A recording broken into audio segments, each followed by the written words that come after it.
it's always good to see you.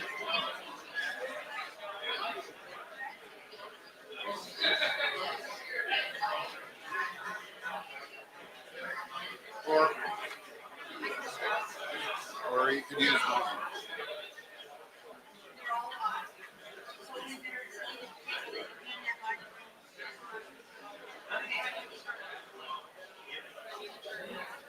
No, they're all live.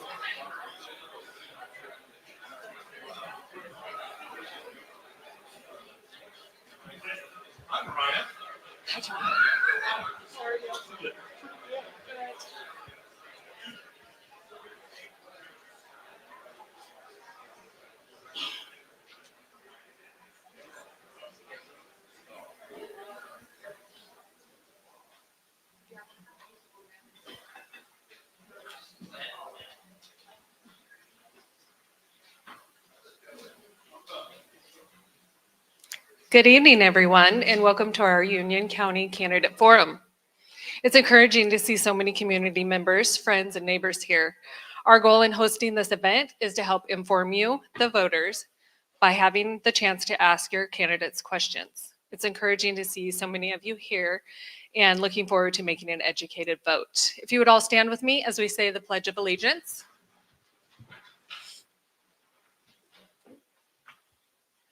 I pledge allegiance to the flag of the United States of America and to the republic for which it stands, one nation, under God, indivisible, with liberty and justice for all.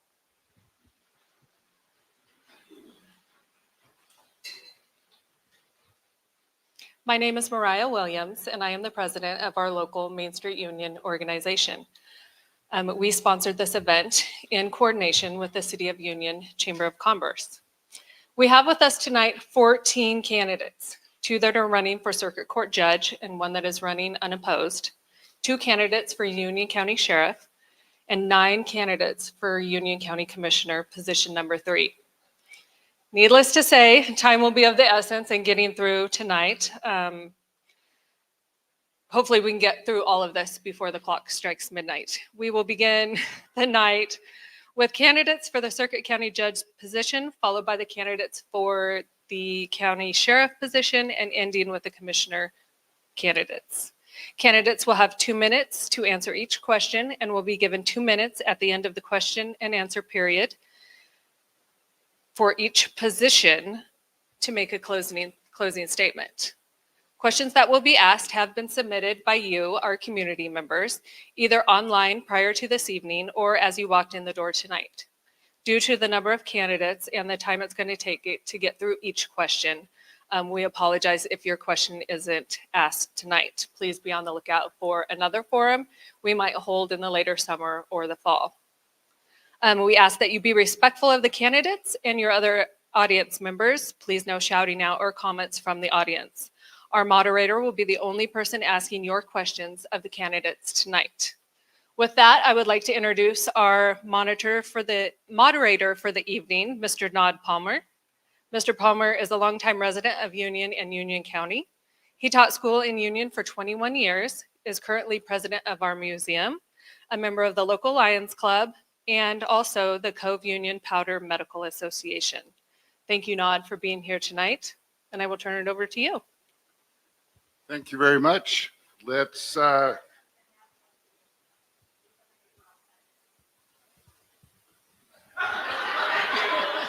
first of all, can everybody hear me? Okay.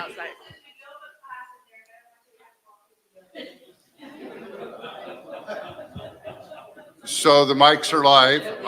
I'll need the questions, of course. Yes. And let's start with our 3 judges coming up and sitting down. We'll be passing the microphones. And just to begin, when you do have the microphone, introduce yourself. At the end, you will have 2 minutes to sum up your position or what you want to get across. And I believe that there are name tags up there for everybody. Thank you. All right, well, let's start. Oh, yes, we do have a a timer down here. Walt Brookshire, he will be with 30 seconds left of your 2 minutes. He'll hold up the yellow folder, and when your time's done, hold up the red, and I will be interrupting you. If you go, I'll give you a second or two, but we want to be prompt here. So let's start with you introducing yourself, please. My name is Jared Boyd. I've been an attorney here in Union, Wallowa County, Oregon for 16 years. This was my first job in law school, was working here as a prosecutor in the Union County DA's office. I opened up my own firm in 2015, doing public defense, retained work, and civil work since 2015 for the last 9 years. So I've been an attorney in Northeast Oregon for my entire career since 2008, and I am running the contested race for the circuit court position. Thank you. There you go. And there is another microphone there if that makes it easier. Okay, I've got this one in hand, so I'll just jump in. Yeah, my name is Tom Powers. I'm one of the 2 current circuit court judges. I'm also the presiding judge, which means that in addition to my duties on the bench, I've been appointed by the Chief Justice of the Oregon Supreme Court to handle a lot of the administrative work in the court system, and really spent a lot of time coordinating the court's engagement with the community, stakeholders in the court system, and people who are involved in the court, who take access to court services. I've been on the bench for 7 years. I've been presiding judge for most of those 7 years. And yeah, I'm not opposed. I don't have an opposition candidate, but I just thought it was important that I come to these events so that I can take, as a public servant, the questions that you all have and explain the work that the court is doing and the work that I'm doing on the court. So I appreciate the invite to be here. Thanks. Well, first, I'd like to thank you all for being here and thank the Union Chamber for putting on this event. I'm Judge Wes Williams. I was an attorney here for 22 years before I ran for judge, had a general practice, and I was elected in 2018. I've been your judge now for a little over 5 years. Look forward to answering your questions as best I can. Why don't you just hang on to the Okay. microphone, Judge Williams, and answer the first question. What kind of impact will House Bill 4002, which repeals portions of Measure 110, have on our local courts? One impact it's going to have is to allow the police to enforce the drug laws. So it will raise the penalty from a Class D violation to a Class A misdemeanor for possession of small amounts of drugs. This will bring those people into court so we can fashion a solution, either by imposing a punishment, which could include incarceration, or send them to drug court, or some kind of rehabilitation program. So it'll give us teeth in the drug laws again. And I didn't even get to the yellow card on that. So And that's I'm good. great. Don't worry There you about go. that if you go short. Okay. Judge Powers, would you follow up? Or you want me to read it again? No, Okay. it was a short enough question. Okay. Yeah, the next one might be. Okay. Well, in terms of impacts, I mean, that's what the law does, but the impacts are something that are going to be really significant for the courts. One of the immediate ones is with recriminalizing things, a lot of those people are going to have public defense attorneys. And we have a shortage of public defense lawyers. So it's going to be very difficult, I think, and a real challenge for the court to be able to manage this flood. I don't know if it's going to be a flood or a trickle, but some inflow of people who are being charged with crimes, who have a constitutional right to representation in a time, in a region where we have a shortage. That's going to be a real challenge for the court to manage all of that. We also have the challenge of, it's not just drug courts, because drug courts traditionally are for the high risk, high need people. That's what our treatment courts are focused on right now. We're going to have to come up with programs to deal with misdemeanor level people coming into the system. That's a very different mix and a very different program. We're going to have to work with parole and probation, because they're going to be supervising a lot of the people that are coming in. We're going to have to come up with systems in the court itself to handle people who have come into the system and they're dealing with probation and probation violations. And how do we manage all of that? How do we track that? There's also a whole level of expungement for people as well. We're going to have to figure out the systems to manage all of that at the back end of these cases. So the workload is going to be intense. The workload is going to be immediate. But I think we're up to the challenge. We've been handling, the legislature has thrown stuff at us for years, and the court system statewide and here locally have been able to respond. We've been able to respond in a way that protects public safety, that protects the rights of people who are accused, and that recognizes the need for the larger community to see a judicial response to the problems of society. And this is going to be a big one. This is a huge one. I think we're up to the challenge.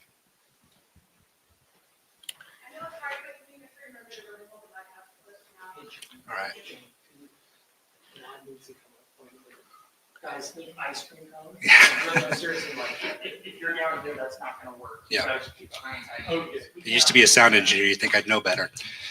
So the most immediate impact here is we've had a huge influx of cases which used to be violations, low-level offenses like speeding tickets. In 2022, we had 900 violations in Union-Wallowa County. In 2023, with Measure 110, we had 2,000, and we didn't write 1,100 more speeding tickets. I think that's a little high, if I can have, excuse me. So the immediate impact in our local system is with those 1,100 cases, those are going to be recriminalized. Those are going to be crimes where the district attorney is going to be involved again.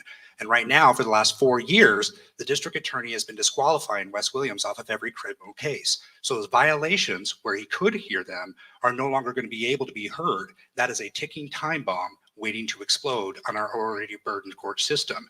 We are going to have 1,000 cases. And if each one of those optimistically low estimate has 2 hearings, we're looking at 2,000 to 3,000 hearings on a low estimate that can't be heard by one of our 2 judges. That's going to be having a huge impact, where that's going to be going to Judge Powers or paying extra to bring in visiting judges. There's also going to be an impact with these new programs going forward. There's a leadership opportunity for the judicial system on developing what they call deflection programs under that system, because we're going to misdemeanors, but we're also going to higher end supervision of supervised probation. What are these deflection programs? We don't know yet. Those are going to be developed over the next 18 months on the state level. And we don't need another law that works on the west side but doesn't work over here. And I believe that I'm uniquely qualified for that because I'm the only candidate that's been a prosecutor, the only candidate that's been a public defense attorney, and I'm the current defense bar representative on the Drug Treatment Court, which means I believe I'm uniquely qualified and have the experience over the last 15 years to handle the development of these policies, to craft what works for our local community, both on the state level and at the local level with stakeholders.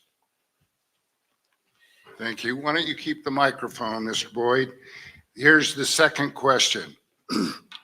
What is your understanding of CASA's role in dependency cases, and what impact does or would CASA's hold in your courtroom?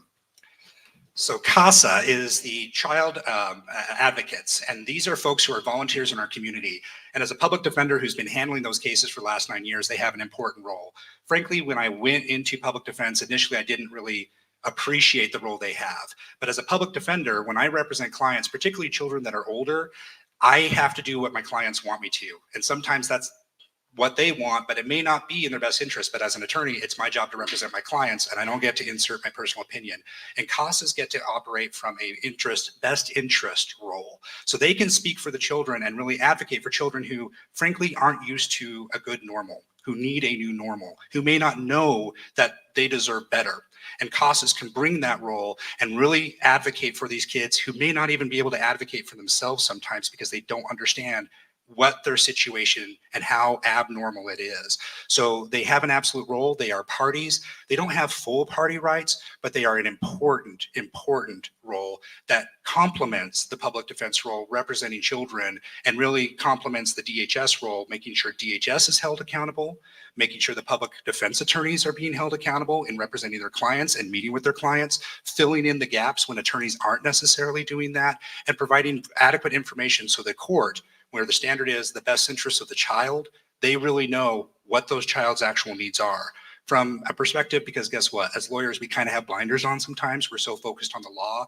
These are people in our community that know community values and don't have those blinders on and offer a unique perspective. So it's an extremely important role that complements those other systems that needs to be heard and needs to have a voice. Yes, Judge Powers. All right. Go ahead. Mine will be shorter because Jared covered a lot of it. It's hard to, I mean, he hit it spot on. But as a judge, I can tell you that over the 7 years I've been on the bench, when I have those dependency cases, those child welfare cases coming in, CASA is always front and center. One of the most valuable bits of information that I get as I go out and prepare for a case on the bench is the CASA in each case prepares a report, a written report. They visit with the child, they interview the child. They'll even go out, and these are volunteers. It's mind-blowing. They'll go out and they meet with the doctors for the children. They meet with school teachers. They meet with the kids' counselors. They're out there. They are the courts, the judges, eyes and ears, the most closely aligned individual in the courtroom to that child. Incredibly important. One of the real pleasures I get in my job, often we see people on their worst days, right? If they're in court, it's not a good day. But one of the great days is when we have new CASAs coming in and I get to swear them in. It's a privilege and an honor. And so integral to the court system. We need more of them, and you're welcome in the court all the time, and you're key to making this system work for the kids. First of all, CASA is a court-appointed special advocate. I handle, as judge, the entire juvenile dependency docket. And so I work closely with the court-appointed special advocates. I swear them in. They write reports to me, which I read every time before I have a juvenile dependency hearing. They're absolutely crucial, as these two gentlemen mentioned, on helping the judge arrive at a correct decision about how to reunify the family, or if it's a plan other than reunification, how to work out another plan for the best. We highly rely upon the court-appointed special advocates. I have to correct a false statement made by Mr. Boyd. The Oregon legislature stepped in with Senate Bill 807 to stop the district attorney from removing elected judges from criminal cases. It was the legislature that stepped in, both Republicans and Democrats, bipartisan support, overwhelmingly passed Senate Bill 807. So the district attorney will no longer be removing me from criminal cases after an 807 hearing. The Oregon legislature knew that what the DA was doing was wrong. And Mr. Boyd is well aware of Senate Bill 807. And he's well aware that I will be hearing a full criminal docket, thanks to the Oregon legislature, Bobby Levy and Senator Bill Hansel. All right, thank you. Will you hand the mic to Judge Powers, please, for the next question? On a recent Ed Alive TV podcast, there was discussion on bullying in schools. It was said that bullying is not a crime, as it is an issue for the schools to handle. What is your interpretation of ORS 339 and 351 A, B, and C, which pertains to cyberbullying, harassment, intimidation, or bullying in the school setting? Yeah, with the spread of social media, with Snapchat, texts, WhatsApp, things like that, the intensity of bullying, the intensity of harassment, and quite often just the seriousness of it has dramatically escalated. I was just in Wallowa County yesterday and had in front of me a stalking order case. It was a 17-year-old and a 16-year-old. And I had in front of me just mind-blowing strings of harassing messages back and forth between these kids, death threats, just horrible things. When it rises to that level, that's what the courts are for. Yeah, there's a lot of stuff that needs to be handled only in the schools and between parents and their children. But when you rise to the level of the kind of things that we are seeing, sex, sending sex images and nude photographs, things like that, I think our current laws cover a lot of that. Whether it's harassment, whether it's stalking, whether it's intimidation, whether it's menacing, that a lot of this is covered. But it is serious, and whatever we can do as a court system to respond to it and take these, like I said yesterday, I spent half a day on this hearing. It is serious, it's real, it's getting worse, and the courts are going to have to be a part of solving this and dealing with it on a case-by-case basis, and that's what we're already doing.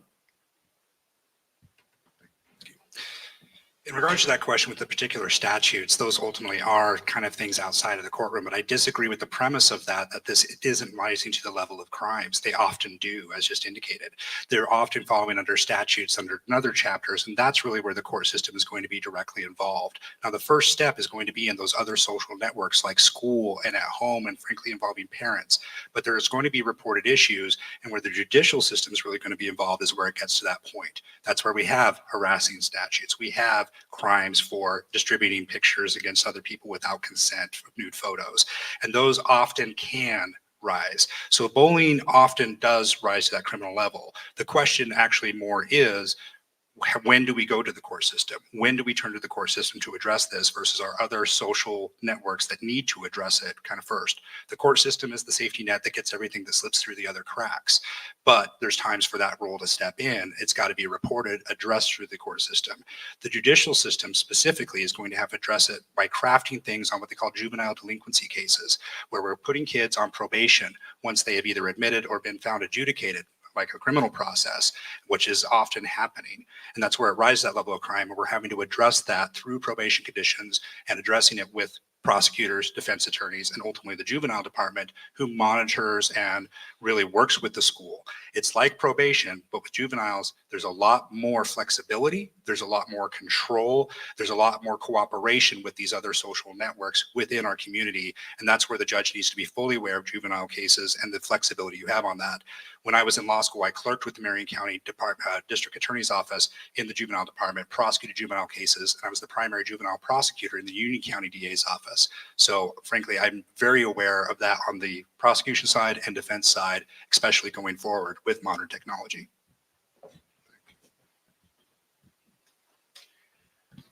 I hear most of the restraining order dockets, so I hear a lot of these bullying cases.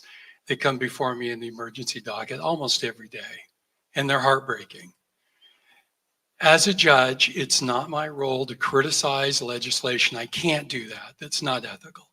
In fact, as a judge, I cannot take a position on legislation one way or another. My job is to handle the disputes that come before me. And what I do, and I think what a judge needs to do, is to listen carefully and respectfully to these people that many times have been the victim of bullying, that may need a restraining order, and apply the law evenly, understanding equality before the law. That's what you come before a judge for. And I read that law carefully and understand it. I've got to be careful I don't make a statement in favor or against it. But that's the role of a judge. And that's what I'm doing every day at the Union County Circuit Court. Thank you. Judge Williams, keep the mic, please, and we'll go on to the fourth question. Are you going to enforce the laws on the books? Yes. Bear in mind that I'm not law enforcement. That's Cody's job. Okay, I'm a judge. I'm independent. But when people come before me, it is my job to apply the law equally based on the evidence. And you make a lot of hard decisions.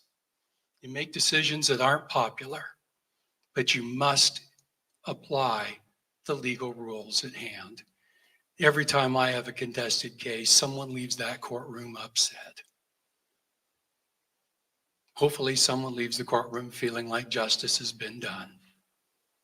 But the best thing you can do, and the only thing a judge can do, is to listen carefully and respectfully, understand the evidence, understand the law, and apply it as best you can, and then do the best job you can explaining it. So that when the people leave your courtroom, they know they had a full and fair hearing, and they know you did your best to apply the law as it's written. Thank you. Thank you. Yeah. Judge Peppers, please.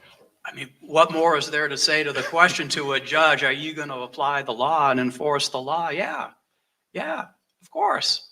Every day, all day, every day. I will note when I'm enforcing the law, that actually does include dependency cases. So Judge Williams is incorrect that he handles all of them. In fact, last week, I handled a dependency case in his courtroom because he couldn't. I interrupted proceedings in courtroom 2 in the middle of drug treatment court, and literally ran around the hallway and jumped into the bench in courtroom 1. Did a 1 hour and 15-minute contested shelter hearing. I actually wrote my judgment on the bench. I didn't send it off to somebody else to do it. I wrote it on the bench because I think it's important in the law to enforce the law that people who's the sake of that, where their children are going to be staying, where are they going to go home tonight? They need to know answers right then and have it all written out, have it in the form of a judgment. So I did that, and then I ran right back in and did the rest of drug treatment court, where I think enforced the law there too. So I just want to make it clear on the record. I handle a fair number of dependency cases. I did another one of those yesterday in Wallowa County. So Judge Williams is just flat out incorrect that he handles all of them. I handle a bunch of them, always have, and I probably always will. And in every single one of them, I'm going to enforce the law. I'm going to enforce the law, follow it as best I can. And I think it's important to explain to people what the decisions that you're making are. And to do it then when it matters. Do it then when it matters. You have to enforce the law, and you have to be able to enforce the law. In the last 30 days, Judge Powers has had 356 matters. Judge Williams has heard 16. You need to be able to hear these cases. When I decided to run, I talked to my former mentor, Brian Drecke. He's the former presiding judge here, and he talked to me about what it's like to be a judge when you're considering it. And I thought long and hard about it. And his story that he told me was, you're going to be sitting there on the bench, and you're going to agree personally with one side, but you're going to watch that attorney mess it up. And you're going to want that side to win personally, but you've got to set that aside. And you're going to want to jump over the bench and take over that case. And you can't do that. You can't put your thumb on the scale. And you've got to watch them mess it up. And you've got to rule on the case presented. And you're going to have to rule in the favor of the side that you personally don't necessarily agree with. And if you can't do that, don't run.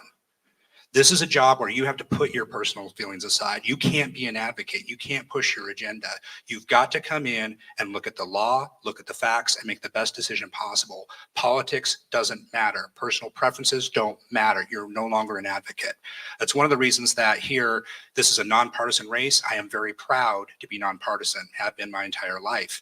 I've never been a Republican. I've never been a Democrat. I am frankly tired of partisan politics. I cannot stand the you lose, we win team sports. And that place has no role whatsoever in our system. You have to enforce the law as is. I'm not a legislature as a judge. You want to be popular, you want to do majority decisions, run for the legislature, run for the governor. The judiciary has to enforce the law. And more importantly, you have to be able to go against popular decisions. Here's this popular law. You're overturning it because it violates our fundamental principles, whether you personally agree with it or not. That's absolutely what you have to do. That's absolutely what I intend to do. And again, having worked on both sides, I believe I can do it because I understand both perspectives. I have that experience. Would you just continue and finish with a 2-minute, whatever kind of summary or your stance? Okay, this is cool. I wasn't sure if we had more questions. I kind of No, lost we count, just had so. 4. Okay, so- I thought we had 6, so, all right. Well, we thought we had 6. Bring them on. All right, Yeah, I'm ready. We'll all talk more. that's, All right. So yeah, as a prosecutor, I handled this for 6.5 years, and I was the primary drug prosecutor. I did juvenile cases, but I also had a general caseload. And I, grew up in a small mountain town. I'm a small mountain boy. I love towns that we have, our local small community, and my wife and I are committed here, and we love the fact that we can get that level of experience. We've worked here for 16 years, both as a prosecutor and as a defense attorney, which makes the fact that I have a unique perspective handling both of those cases. And especially where we're in one of the biggest crises with the Measure 110 repeal, we're going to go forward. And Measure 110 came right along with the fentanyl crisis. And having done drug cases for 15 years on both sides, this is a whole new animal we've never seen before that just came with 110. It was the worst timing possible. We're crafting new procedures going forward, particularly to deal with those issues. You've got to have a judge that can hear those cases. And Senate Bill 807 requires a judge to request a hearing, and he won't. It came effect January 1st, and he's openly saying he won't request a hearing until after the election. I'm sorry, but 6 more years and he'll figure it out isn't going to work. We could have had this issue resolved in February, but nobody else can request a hearing. And we've got a time bomb ticking of 2,000 to 3,000 hearings a year that is going to happen. We also need someone that is qualified, has the experience to craft new procedures that work with our local community. And that's going to involve working closely with prosecutors, working with law enforcement, working with the behavioral health teams on crafting how that policy is going to work in our community and making sure it works for us, not just on the west side. And if the DA doesn't want you on their cases, it's going to be hard to work with them crafting those policies going forward. Senate Bill 807 isn't going to fix that. Judge Powers, would you go next, please? Oh, okay. Well, one of the things, I'm not opposed. You know, I don't have anybody running against me, but I think it's important that everybody here understands the work that this court has been doing for the last 6-7 years. Some things to be really proud of. Legislature a couple of years ago completely upside down turned the pretrial release and bail statutes. And they, as they often do, they said, here you go, court system. It's all yours. Fix it. Well, Union County was ahead of the game. We've had a pretrial release program for 19 years, and we have been a statewide model.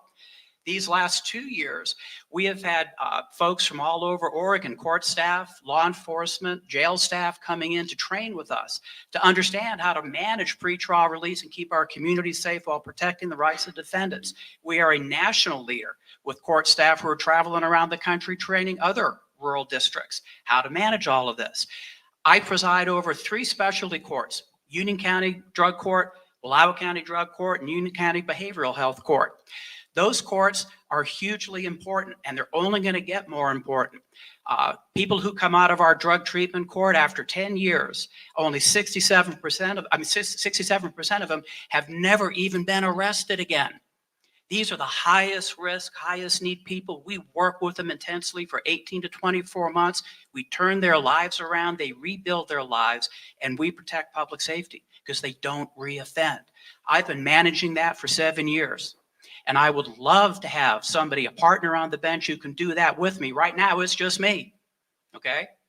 I also am proud of the work that this court has done. We never shut down during the COVID pandemic, okay? We were always open. We had to slow down with trials, but we were able to provide services in a safe way for our staff, for the community, and everybody who came in the courthouse. At the end of the pandemic, when a lot of the restrictions were still in place, we managed to do a 1-month-long murder trial in the middle of all of that. Thank you, Judge Powers. And Judge Williams. When people are sworn in the court, they're told to tell the truth, the whole truth, and nothing but the truth. Mr. Powers did not just tell you the whole truth when he talked about the juvenile dependency case. At the last minute, my opponent, for no reason, was one of the 5 lawyers, removed me from that case at the last minute as I was preparing for it. Judge Powers knows that. So I wasn't able to hear the case because my opponent has been removing me from his cases since he started running for judge. That's what happened there, ladies and gentlemen. It's also important to know the judge's record. I've been a judge now for 5 years. I have heard thousands of criminal and civil cases, thousands of decisions, all of which that can be appealed to the Court of Appeals. A prosecutor has never appealed me once on any of those decisions. I've been appealed by the defense and reversed 1 time for giving too much community service. All the times I've been appealed on civil cases, I've been affirmed every single time. My opponent has been saying I cannot hear a full docket, and Mr. Powers seemed to allude to that as well. The Oregon Judicial Department statistics prove that I can hear 80%, even with the DA's disqualifications, of all of the cases in Union and Wallowa County. In consultation with other elected judges who the same thing is happening to, we have decided as a group of elected judges to be cautious and judicious and give the DAs an opportunity to do the right thing and then do an 807 hearing. Thank you Judge. for your time. Thank you, Judge Williams. Will you please join me in thanking this group of candidates, please?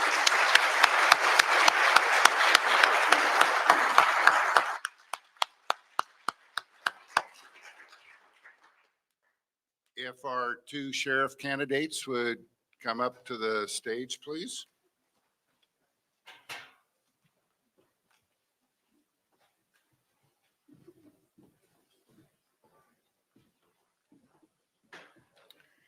Hey, John, while you're up there, can you put the name tags up for the two? Do you know? Thank you. Can I trade you?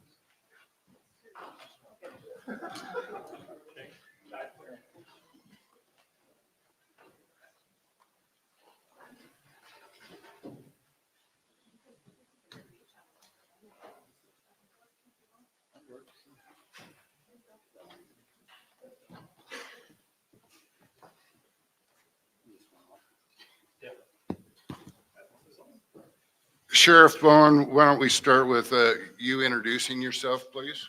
Okay. Hello, everybody. Thank you all for being here. I'm Sheriff Cody Bowen. Just a brief history of me. I was born and raised here in Union County. After high school, started working for Les Schwab Tire Center, worked there for about 15 years in the management program. And then in 2010, 2011, I volunteered as a reserve patrol deputy for Union County Sheriff's Office. I spent 2 years in the volunteer position. And like I've said before, I fell in love with it. The idea of giving back and helping people in their worst moments really caught me. So I was a patrol deputy for a few years and then got promoted. I would say promoted. Some would say demoted. I was a school resource officer for the Grand School District for 6 years. In that time, a lot of my main function was obviously humanizing the badge to the kids, showing them that law enforcement was a friendly face, someone you could run to. Okay, not run away from. thank you. Just Oh. need a quick introduction. Will you Oh, introduce sorry. yourself, please? You'll have time at the end. You have 2 Okay, minutes. all right, sounds good. Sorry, I'll shut It up. started sounding like, It was a sales pitch. Come on. I know it was. Good evening, ladies and gentlemen. My name is Shane Rollins. I'm running for Union County Sheriff. As him, I was raised here, born here, and I grew up out in Ambler. So I'm stepping the position because I was asked by several people, and we just need to change. All right, Shane, why don't you keep the microphone up there Yes, sir. and answer this question, please? How important do you feel it is to have local law enforcement knowledge, experience, and relationships in doing an effective job as a sheriff? Oh, I think it's absolutely important. And it's especially important to ensure you're got a good communication with the community. You have to have that presence out there. You have to show your knowledge there, and you have to show that support for them, because without that, you're not going to really, get to the root of the problems that are going on out there. Absolutely. That's 100%. Okay, thank you. And Sheriff Bowen, you want to answer that question, please? Yeah, absolutely. I think anybody will contest that. I'm second what he said. It's super important to have relationships, especially in a small community. People that, recognize us in law enforcement, that, we see at the store, we see at Walmart, we're coaching games, we're being a part of that community. Being in touch with that, I focused really hard on community policing and transparency throughout my tenure as sheriff over the last 3 years. I came from a time where there was not a lot of transparency in our office, and people ask, what are you doing? What's going on? So I focused really hard on building that bridge with community members of the general public, also with different organizations through mental health, the hospital, the schools, on and on down the line. I will contest to anyone that we cannot do this on our own, one entity alone. So those relationships, especially in the community, are crucial. Okay, thank you. Why don't you, I'm going to ask you the next question, please. I'm trying to alternate who answers first. So the second question, what can citizens do to help the sheriff's office? Oh, that's a great question. I think I came from a time when I was a kid where everybody was involved in everybody's lives, minus the cell phone and the social media, right? Everybody knew who I was on the street. They knew who my parents were. If there was something going on, somebody said something. We rely heavily on citizen participation in our community, whether that's helping us out on calls, whether that's gathering information. I will tell you, and I've said this before in this exact building, Without that information, without us knowing what is going on, we can't solve that problem, or at least attempt to solve that problem. So the more that you are involved with your local police officers, your judicial systems on a whole, then the more information that we're all going to have together. And not only that, but you're going to know what we're doing or the steps that we're taking to get to that point of resolving that situation. Thank you. The community is a huge support for any type of law enforcement because they know what's going on within their community. So a lot of times they can tell the law enforcement what's going on just down their street, or what issues they're running into, or even just basic questions. And that's where it's really important for law enforcement to be out there within the community and ensuring they're stopping, maybe just talking to somebody in their yard and find out what they have to say or what's going on or what they would like to see better done. So yes, the community is a huge part, because without the community and without the department working with each other, you're not really going to accomplish anything. Okay, thank you. You'll be first on this one. Are there any areas within the sheriff's department budget that you feel should be changed, either increased or decreased? If so, what are they and why? Well, with the budget, it's the budget overall with the sheriff's department, with the jail included, it's like $7 million. Now, there's a lot of things in there that I think that could be adjusted in way of, say, gear and so on and so forth, and make that toward maybe more deputies out on the street. Training is very important too, so that has to be there. But that's a really tricky one because of things that come up and might just pop up in way of like fuel costs, for instance. They always go over budget on fuel costs because that's something you can't really plan for because of the amount of area you have to cover here. So really, unless I can see like the absolute expenditure of what's going on daily, that's a hard question for me to really answer. Okay, thank you. Sheriff Bowen. Speaking in regards to the budget, when I took over this 3 years ago, being a part of the budget process was not something new to me, but what has been new to me is identifying those uncontrollable expenses. And like Mr. Rollins said, fuel is one of those. Vehicle maintenance is one of those.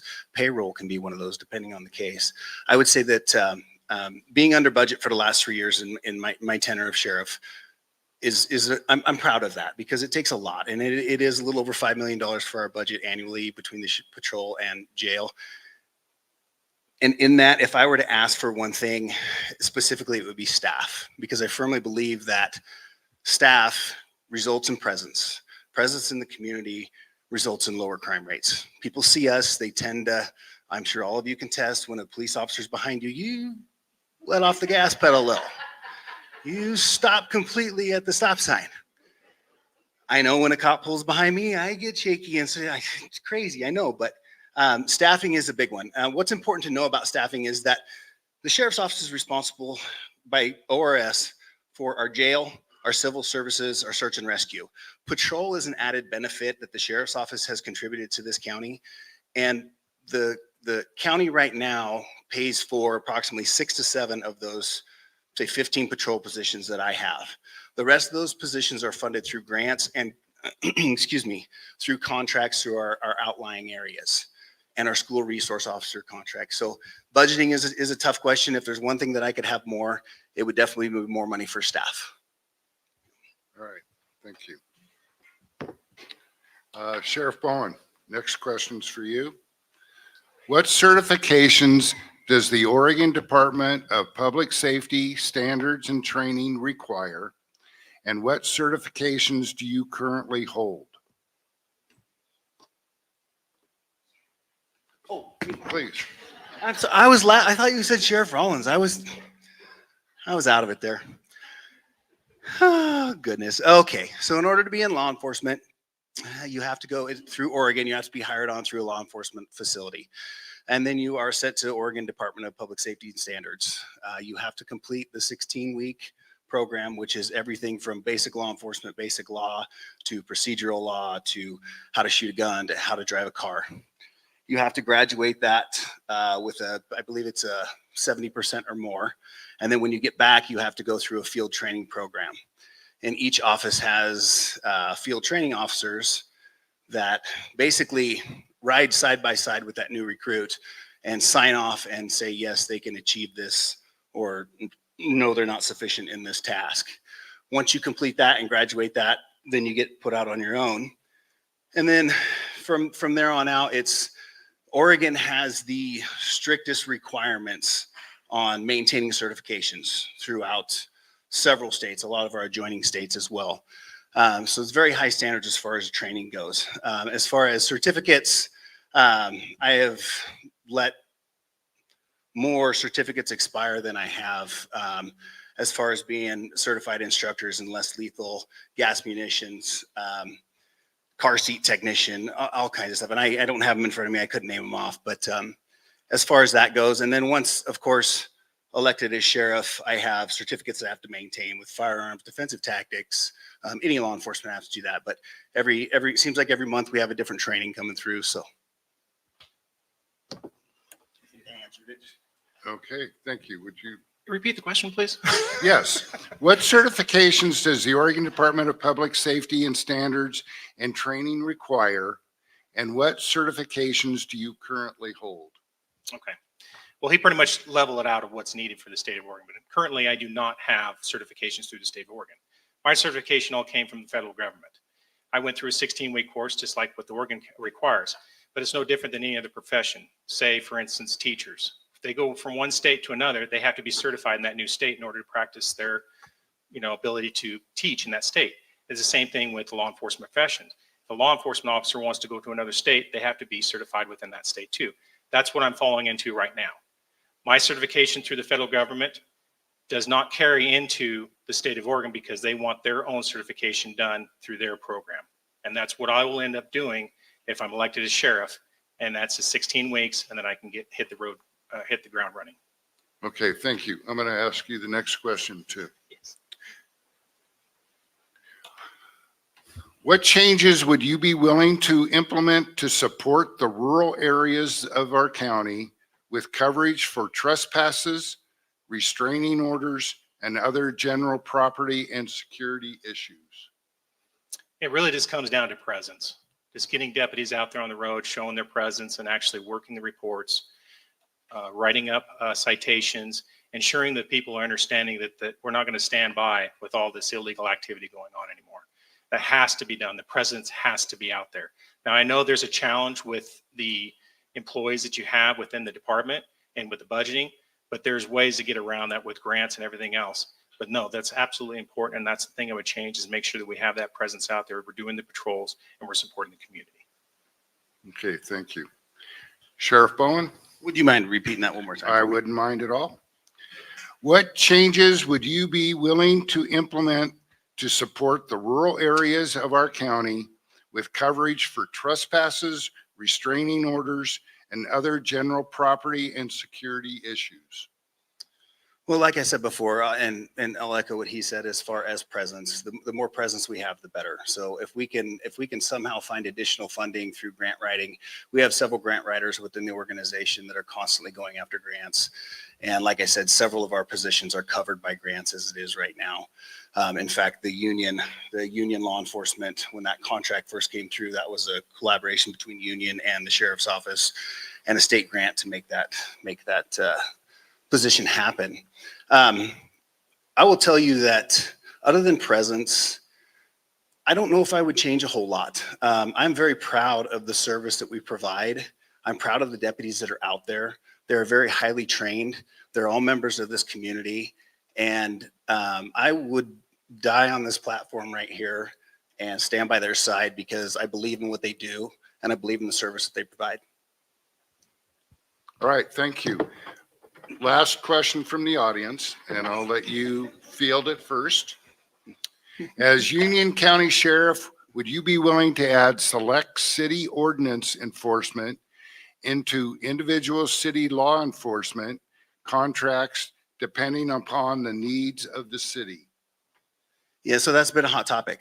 City ordinances, historically, the law enforcement organization, the sheriff's office, has not been involved in enforcing city ordinances. I would say I'm not opposed to it. And in fact, that we do assist with it in some cases. We have offered to reach out to the cities, the city councils, when there is a situation where city ordinance officer might feel in fear of a certain situation, or there might be a hostile person that they're going to serve a citation to. If there are chronic people, City of Island City is dealing with transient folks in illegal parked vehicles and stuff, and we help out as much as we can in those situations. My hesitancy to that. Some of you might remember that a few years ago when Elgin had their own police department, they started enforcing city ordinances. And when we talk about city ordinances, we're talking about trash in the yard, the color of the house, the height of the fence, the vehicle that's parked. Is it parked on the right of way? Is it parked the right way? And what happened with that, and I witnessed that as working side by side with that department, is it created a lot of turmoil within the city. It created a lot of situations where counselors were asking individual officers to go do this, but not do this. So you had citizens that were feeling targeted.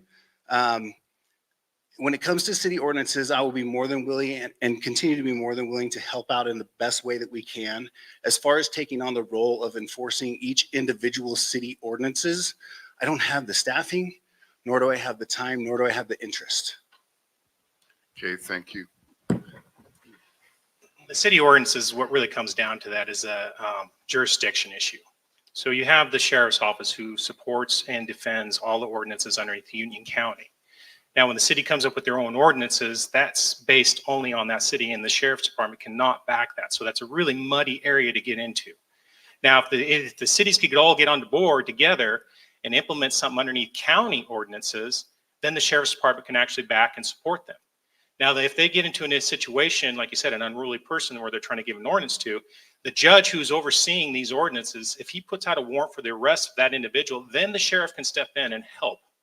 But other than that, right now, the way it is because of jurisdiction issues, you can't step in and help that out. Plain and simple. It just comes down to, they have to figure something out to where they can all work together. Now, if the cities had their own police department, then absolutely, the police department could do it because it's under the same rule. All right, that was the last question. So you'll each have 2 minutes now to summarize your views and positions, please. Go ahead, let's start with you. So to continue on with, I was born and raised here in the county, grew up in Allen Dimbler, graduated in 93, joined the National Guard here locally. I did that all the way up till 99, joined the United States Marine Corps. Went to Marine Corps Infantry. I deployed to Iraq with 3rd LAR as a platoon sergeant. I came back, realized I needed something to better myself in the civilian world, so I went to criminal investigations. While I was in criminal investigations, I worked federal, military, and civilian law enforcement. I worked side by side with San Bernardino Sheriff's County office down there and NCIS, along with several other agencies down in California.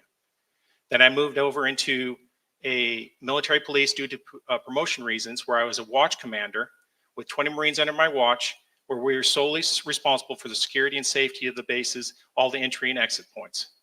Then I went on to embassy duty, where I was a detachment commander stationed in Dushanbe, Tajikistan, Botswana, Africa, and had 5 Marines under my charge on both those stations, and we were the only Marines in country to ensure the safety and security of that embassy and all Americans in country. Came back, I was stationed down in Miramar, California, and I was placed as the assistant operations chief down there at the PMO, placed in charge of the Miramar Air Show, where I had 900 security personnel under my charge. I worked side by side with all the law enforcement there, local and federal, and we had anywhere from 200 to 400,000 people come aboard that installation for that air show. I retired in 2014, moved back to this valley because I wanted my kids to have the same experience as I did here, and that's why we're here. I served my country, and now I want to serve the citizens of Union County. Thank you. Continue finishing up where I was. I was elected in 2020 as Union County Sheriff. It was in a race that was it was a little heated at times. There was an existing sheriff that was running. There was a former sergeant of mine, and Mr. Rollins was running also. In that primary election with the other 3 candidates, I got 47% of the votes, and then went on to win the November election after the former sheriff withdrew. Since then, my role in this community started a long time ago, giving back to our community, giving back to our citizens, and just being a part of it. I was a high school softball coach for the last 8 years and had to stop doing that. It broke my heart. Leaving the schools, being influential to our kids is probably one of the biggest highlights of my career, something that I'm very proud of and being a part of. In our sheriff's office, I get a little emotional about it talking about because I consider us all a family. And I was recently, as of just a couple days ago, unanimously endorsed by the Union County Law Enforcement Association. That is every single deputy that works for me unanimously puts their support behind me based off of who I am in this community, what I've done in this community, and the leadership that I've shown to them over the last 3 years. And prior to that, as their union president for 10 years. So this county is my heart and soul. I live here. I recreate here, and I want to do everything I can and continue to do everything I can to make it a better and a safer place. My door is always open. I'm the most transparent person that I know. My phone number is available to anybody. I will make myself available at any time for any person for any question. I don't run from things. I'm not going to, I'm not going to tell you stories. I'm not going to badmouth this man because I don't know him. I just want to focus on what I can do and what I can continue to do for the rest of Union County. And I ask for your vote to keep me in this position. Thank you. All right. Will you join me in thanking these two gentlemen, please?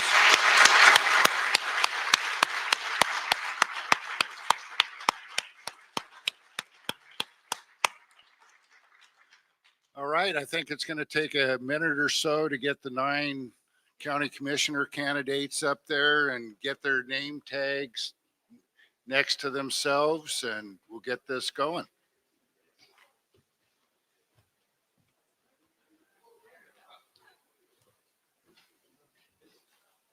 Thank you. We doing okay? Yeah. Okay.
It's okay, Charlie.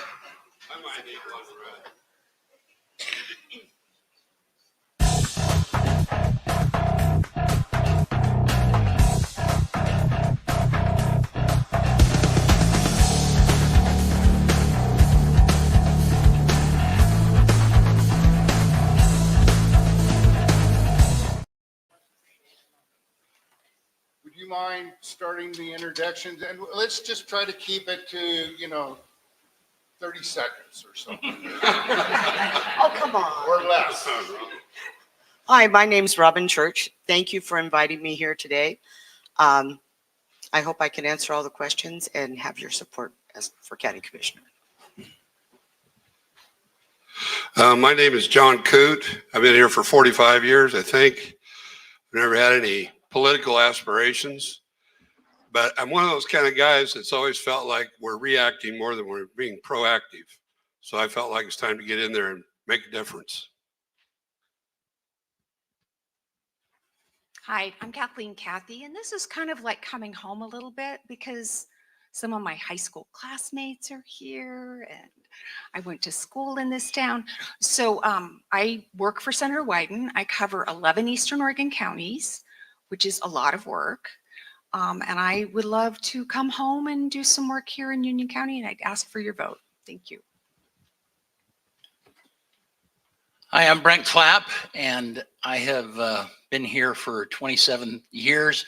All of that involved in local leadership. Really proud of that. Really proud to be connected to the community.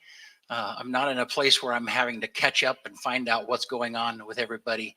And there's a lot of great candidates up here. And if I was in a position of having to vote for, if I wasn't running, me making a decision on who to vote for would even be difficult.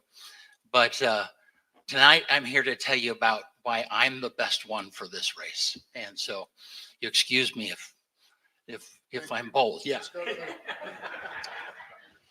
I like to keep it short. My name is Caleb Sampson. Raised my family here the last 22 plus years. And if I look familiar, it's because normally I have a hat on. Oh, he's got his own mic. Yeah. My name is Mark Simmons. My family moved here in 1973, and this is a place I love dearly. And we have 11 grandkids, and that is my reason. I want to help shape the future. I'm concerned about it. I'm concerned about opportunity and just making this as good a place as we can together. I'm Merle Comfort. I came here in 1979 with my family. I met my wife here. We raised our daughter in LeGrand. I've been involved in the community in LeGrand and throughout the valley through the Intermountain ESD and LeGrand School Board. I'm just here to ask for your vote. I believe I'm the best candidate.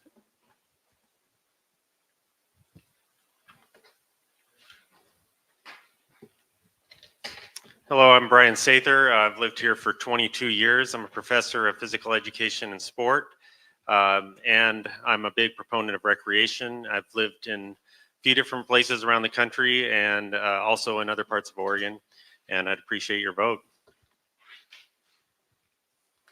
Last but not least, I'm Jake Sievert, and I was born in Baker, but I was raised here.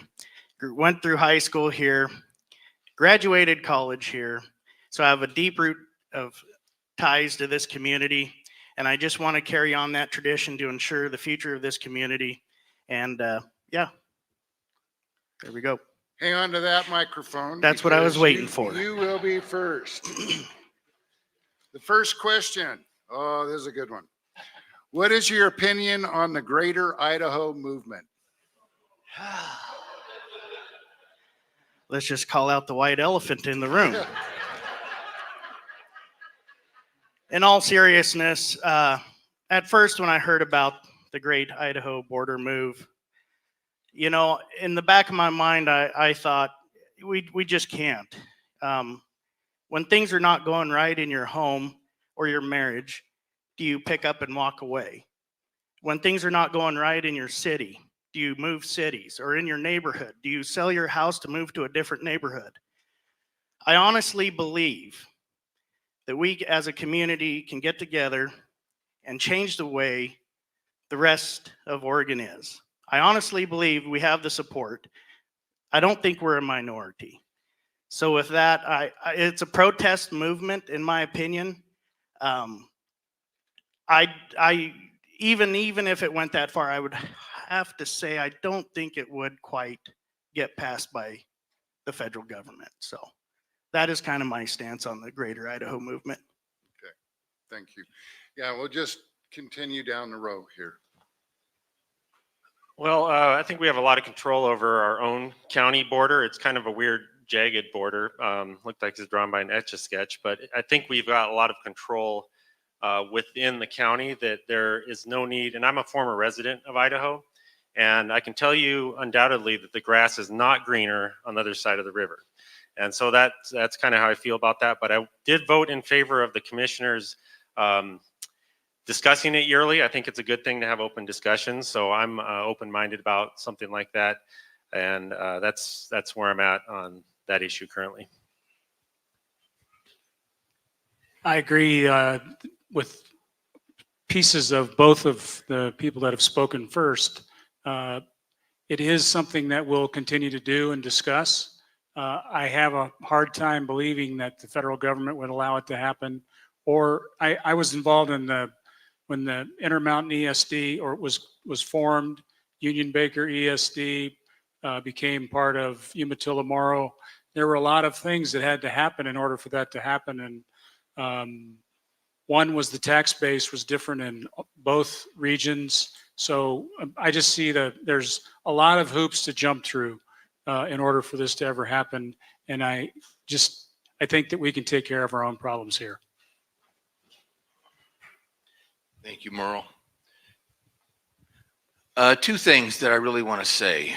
Well, three things actually. It is a protest against overreaching regulation from the west side. It could be viewed, I hope, as enough counties not even want to be part of Oregon anymore because of all that coming down. And legislators have choices. They don't have to make laws that uniformly apply across the whole state. They could say, well, this is only going to apply in counties of 80,000 or more. Now, a little history lesson. The nexus of this really comes from a Warren Court decision in the 60s, where our state constitution, the senators were apportioned one per county, and representatives were apportioned by population, just like at the federal level. Senators are apportioned two per state, and representatives are apportioned per population. So like Wyoming has two senators and only one representative. That changed with a Warren Court decision that said, no, senators are going to have to be appointed by population also. And what that has done is minimize the voice of people on our side of the state.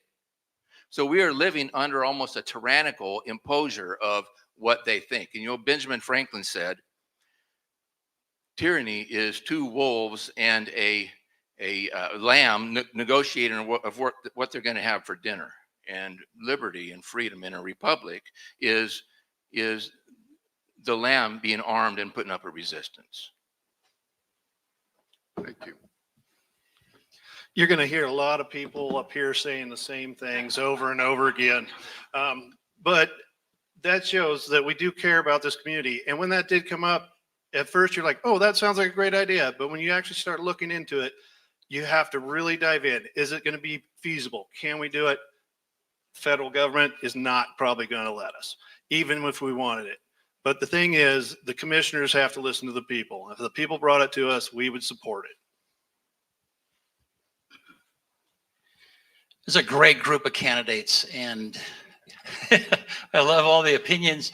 You know, we're all going to be newbies at being county commissioners, and so that's kind of unique for all of us. But you know, I'm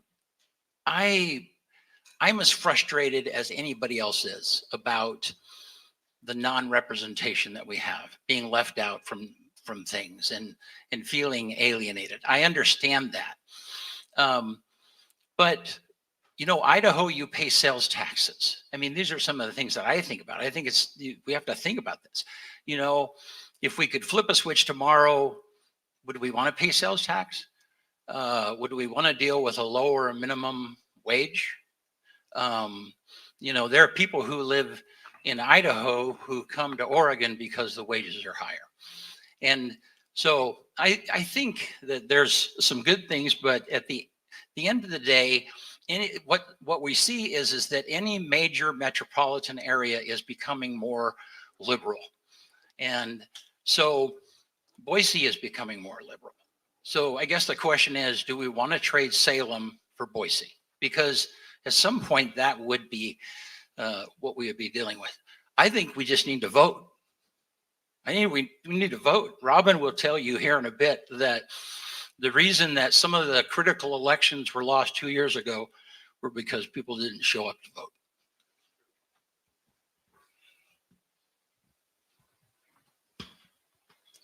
So I share a lot of the same feelings of a lot of the folks here. I did go to the last County Commissioners Greater Idaho meeting, which was on Valentine's Day and our state's birthday, which was incredibly ironic. And what I took away from that was there were a group of people who, because we passed this measure, have to come together every few months and essentially fight with each other. People fight over, you know, the things they would be giving up if they lost Oregon. People fight over the kind of ideological wins that they see that they're going to get from Idaho. And part of what is so incredibly frustrating is a lot of these folks could be sitting at the table, talking to each other, trying to figure out what are the things we love about Oregon and what are the things we want to work on.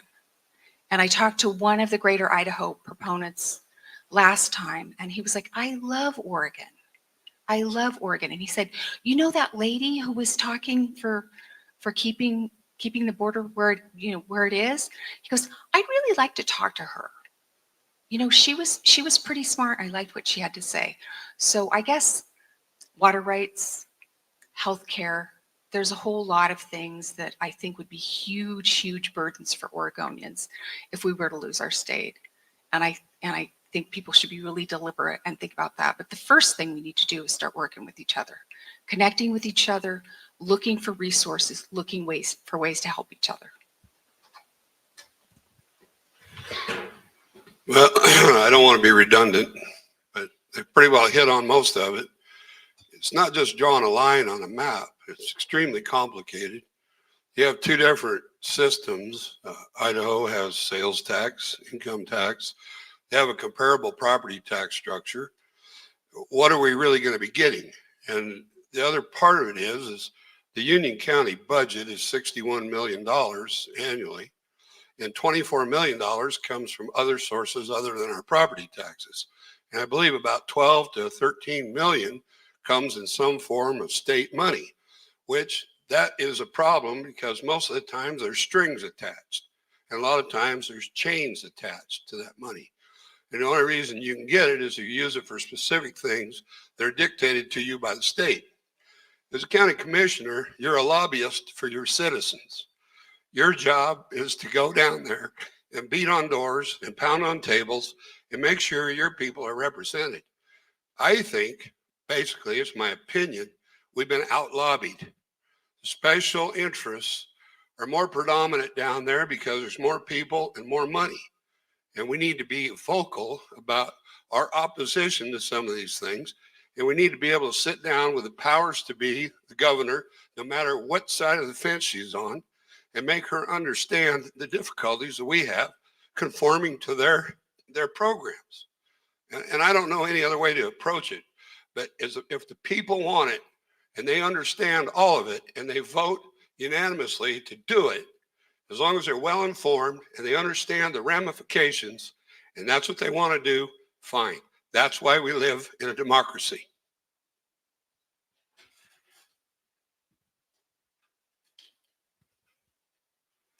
Well, currently, as the ballot measure that was passed by the citizens of Union County, it does require the commissioners to meet on a base at, I think it's 3 times a year they have to meet to talk about moving the Idaho border.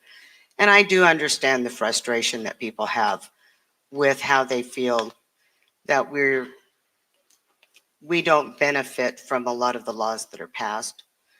Well, I can tell you I've run the numbers many times. You know, I watched those election numbers for years. It takes people showing up and voting for the greater good of the majority of the people. We ended up with some legislators. I'll give you the governor's race is the big example. That seems to be the big complaint and where we get a lot of direction from. 75,000 votes Kate Brown won by. 800,000 people did not vote in Eastern and Southern Oregon. That says they don't care. And if you don't care enough to vote and you want to see our state go down the drain, then don't vote. If you care about our state, you show up at the polls and you vote. Vote for the one that's best for you and best for your state. Thank you. Robin, will you hang on to that Yes. microphone? I'm going to have you answer this question. I don't want to first. do the yo-yo seat. Okay. As county commissioner, what will be your top 3 priorities? Well, Union County is a general law county. A general law county means that all elected officials, what we can do and say as an elected official and what we can act on is all based on Oregon statute and the Constitution of Oregon. Home rule counties have some leverage that they can pass local ordinances that can control some things. But I do have concerns for Union County. Affordable housing, not low-income housing, affordable housing for working families. I know it's just out of sight. I care about our kids. I mean, the fentanyl crisis is just out of hand. How do you control that? There are many things that I care about, and I care about the people of Union County.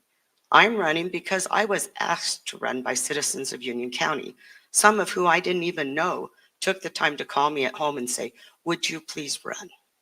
So that's why I'm here. I'm here to look after the citizens of Union County. Would you repeat the question, please? Sure. As county commissioner, what will be your top 3 priorities? Well, I think I want to represent the people and what's in their best interests.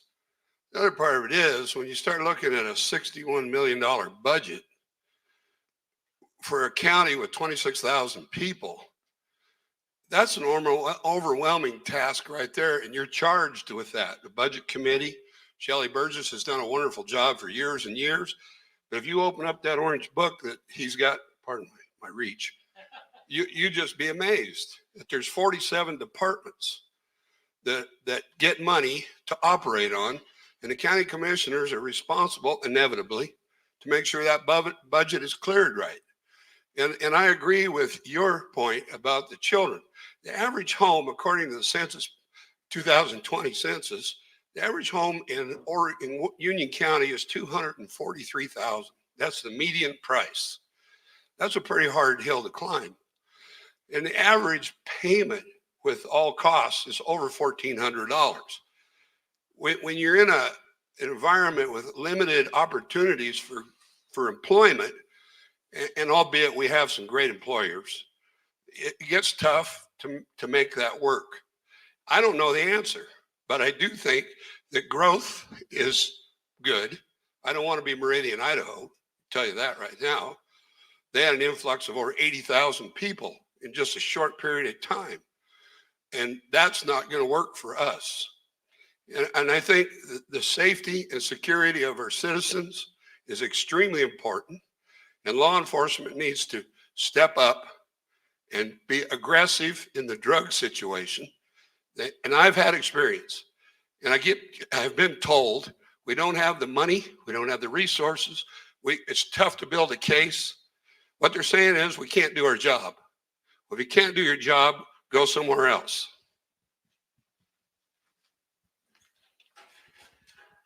That's very difficult to follow. So I have some flyers on the table out there if you want to kind of check it out. I've been pretty open about what I'm interested in. First of all, I think we have a lot of assets here. We have tremendous assets. We have a 4-year university. We have a hospital system, a fully functioning hospital system. We have health clinics. Our small towns have grocery stores and places to sit down and have a meal. We have neighbors, we have coaches, we have good bones. We have got that. What I think we could work on, and what I want to work on, worker housing. Kids are, a 2-bedroom apartment in La Grande is $1,400 a month. So we've got kids working in a trailer factory just out of high school, $20 an hour. How do you start a family? How do you make things work if your house payment or your rent is going to be $1,400 to $2,000 a month? It's astronomical. So I really do want to work on affordable housing for workers, for everybody. I have some ideas about that. I've worked with a lot of counties across Oregon, and I'm happy to bring that to the table. I will say Measure 110 was a miserable failure. Just on every level.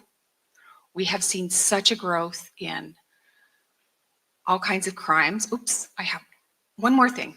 I want to bring mental health and drug treatment and law enforcement and put that all together, bring people together and work at really addressing those problems because we have a fractured system. Am I good, Walt? Okay. I've really struggled with this question because we've all seen politicians say, yeah, these are the things that we want to do. And like they pull them out of the air and they may or may not have any meaning whatsoever. I mean, I do have some ideas. I think that one of the things that's critical for our economic growth is that we have airport commercial service out of our airport. we have a great place to live. There's more and more remote people they're working remotely and they live here. They still need the convenience of getting in and out of this area. I think it's a huge choke point that I can see that we really need to resolve down the road. Our housing, there's so much attention on lower income housing. We've made some real improvements with that just recently with 87 or 80-ish units, but we don't really have any place for professionals that are educated professionals that they're teaching at EOU or they're physicians at Grand Ronde Hospital, which as far as economic development, we need to support those employers a huge amount. Anyhow, we don't have a place for them to be or for them to build their homes. Now, it's not, I'm not in that income bracket, but that affects us long term. That squeezes the housing market. And so, and then I think we need anti-drug education younger in school. One thing I want to say though, the first time when I take a new job, first thing I try and do is just do what the person did before me. This is the list of liaison committees that Donna Beveridge is on. And I can tell you, I will do my best to do what she's doing first and do it well, and then I'll try and expand.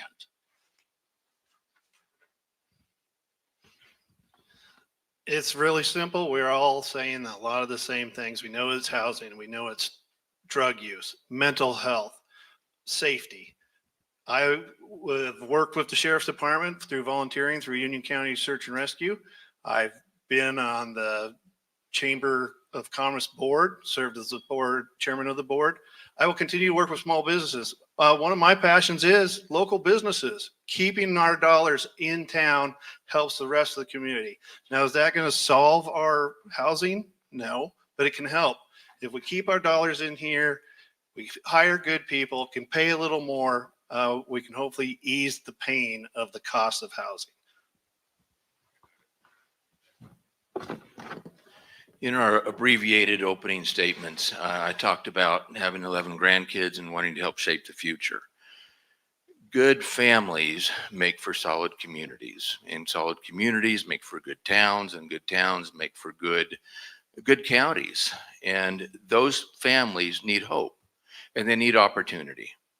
And we do need the housing. We do need jobs. We could use another Barretto-sized outfit out here. Housing where people who want to work at the college or at the hospital would want to live. They have difficult recruiting. And I want to echo something Robin said, that the state is winnable for conservatives. In the last gubernatorial election, if not Multnomah, but Marion, Polk and Yamhill and some of Lynn County had turned out more than just barely 50%, Christine Drazan would be governor today.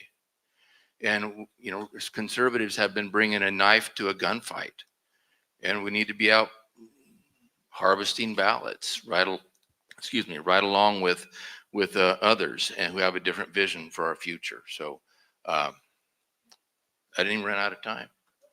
Wow. Pretty amazing. Pretty amazing, yeah. Well, like everybody else has said, a lot of things are going to get repeated, but affordable housing is one of them. And through LeGrand School District, we've started a construction class and building Tiger homes, and have already started working with the hospital to sell those properties to incoming physicians so that they have some place to go when they first come. Because you can't always find the place you want, but you can find a place to live. So we've also set up a long-term give back so that we can continue to do this program. Kids are getting construction experience. So it's one of those programs that will pay for itself and will allow some openings, but not all of them. So we still need to work on the problem, but that's one way that we're working to help overcome that. I would like to commend the commissioners that are in office now and the work that they've been doing to get water and sewer to the Union County Fairgrounds. And that's one thing that I would like to continue to expand on. it's a great facility, and I hate to see it not be usable for the near future.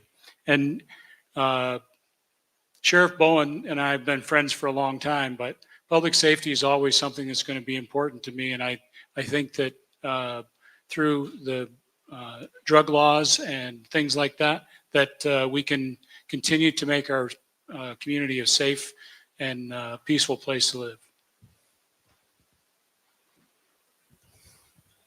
So top three things I'd like to focus on. I'm a strong believer in personal freedom. Also public safety and health definitely are strong on my list. And as I mentioned before, recreation, that's a area I have a lot of expertise in. I've got college degrees related to studying that. I've got 5 college degrees. In fact, by a master's in business, my master's in physical education, and a doctorate in that. And not only do I believe strongly in that, I practice that all the time. This is a beautiful county, all kinds of different things in the county. And I've literally been in just about every square mile of the county, and I visit all over, and I see, you know, what's going on in the different places, and it's a beautiful place to live. So I would really like to emphasize that.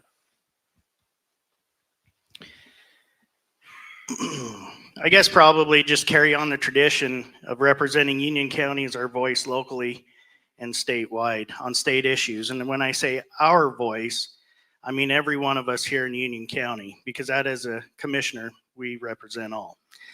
I'd also like to work on adequate funding and budgeting for our first responders. This isn't the same county it was 10 years ago. We're faced with different challenges. In spite of crime since COVID, I mean, we've had some crazy stuff happen here, a gun store getting robbed. And are we fully prepared for the next 10 years? What is that going to bring? And so I feel like we need to look at the budget, make sure we have the adequate funding, and support our first responders. Also, we ensure that we maintain our economy that we have by supporting local business and manufacturers of goods and services here in the county. Agriculture is a backbone and foundation to any economy. Without agriculture, even our natural resources such as timber management. Can you envision what this county would be if we lost wood grain, or if we lost the trailer manufacturing plants, or if we lost Barretto? A service economy is the secondary economy to the ag and local products made. So that's probably some of the top 3 things that I would work on as your county commissioner. Thank you. Next question. Well, would you hand it to Brian, please? He gets a chance to have the first. Absolutely. Thank you. First one. So we're rotating that. Who gets to answer first? And Brian, you're up. Okay. What research have you done to further your knowledge of the county commissioner job description and duties? I didn't decide till maybe a week or 2 ago I was going to run. So I've that wasn't I haven't been studying for years to be a commissioner. I've been studying for years to do the other things I was talking about. But I have been meeting with the current commissioners lately, talking about some things. I've stayed abreast with all the news, everything that's happening in the county on a regular basis. And I've been reading through some of the materials online. And probably the most important thing is I kept talking to Shelley Burgess, and I hear she runs the county. So I got it all covered. Okay. Maybe hand the mic to the left. Or... That was the left. Okay. Your right, my left. Repeat the question again, please. Sure. What research have you done to further your knowledge of the county commissioner job description and duties? I think it was mentioned earlier that they work closely in with multiple departments, the airport being one, the road works being one, county-owned properties. So you're involved with the management of that. You are kind of overseeing the managers of those departments, not in a boss type role, but just to ensure that it is going in the direction that is stated in its purpose. Also, as the 3 commissioners, I believe they are structured in one end of the county to the other, dividing that county up and tackling it. So one might go over to Elgin and sit in on their city council meetings. One might take care of LeGrand, one might take care of Union North Powder. I don't know the direct lines or territory, but it's a team effort, and you just all come together and help manage those departments. Why don't you hand it to Merle?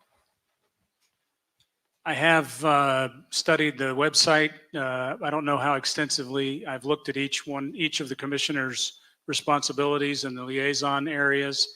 And I would make a guess that with a new commissioner coming on, that some of those liaison positions might change or have other opportunities for different commissioners to do different things. I still would be very interested in the being the liaison to the golf course. It's just something that I like to do, so I might as well be the liaison out there. But I also am very, since I started working at RDMAC, I get to see a lot more of the county and making deliveries and doing different things for them. And so the county works area, the public parks, or the parks that the county owns and supervises, I'm very much interested in those. I brought back a lot of memories driving past Catherine Creek State Park this last summer quite a bit, and a lot of memories for me as I was growing up. And I want to make sure that those things are here for the future. Thank you. It can get to sound like a broken record after a while, but I have studied the website to see some of the activities and things that are promoted through funding and directed through funding. But I have some applicable experience as well. I was the state director for rural development for President George Bush, where we funded programs all over the state and worked with local leaders, county officials, and others. We funded the hospital in Enterprise, the new fire station in Elgin, the hospital in Burns, and on and on and on. You could build a whole town with that. But it was a privilege to help them and work with them, and I would be happy to join with the citizens of Union County to continue to build and make this community prosper. My study started a while back, probably about 8, 9, 10 years ago, when I started just picking the brains of commissioners, past and current. Donna, Matt, Paul, all have been gracious with their time. And when I ask, I think possibly could be an annoying question, and Donna's always graceful. So, no, and she's always very willing to help me when I have a question. I've sat on boards where commissioners were there, so I've got to learn from them. Of course, the website, I've looked at their Facebook pages. Yeah, I trolled everyone up here too. But I also looked at the committees and the councils that you have to listen to when they come to. You sit on some, but then a lot of them do advise you, and then you have to make rulings on budgets, what's going to happen. So I've done my due diligence when it comes to studying. You can ask my wife, she gets upset. She goes, "What are you doing?" Well, with our business, the production business, I have videotaped every city council, LeGrand City Council meeting over the last 15 years, 13 years. And so that, and I've watched people who want to run for city council, and I always appreciate those people who actually show up at the meetings for the position they're running for. And so and admittedly, I think I'd been to one commissioner meeting before when I started, at the turn of the year. Ever since then, I've not missed a meeting, either in person or virtually. And the reason that is because I want to know what I'm getting into. I want to understand it. And then I also spent quite a bit of time with Shelley Burgess. She gave me the list of the departments. I got a flow chart of how things, and then the budget, which is like totally overwhelming. But the point is that I want to be prepared. I want, on the program that we interview a commissioner once every month, and we've been doing that for the last 2 or 3 years.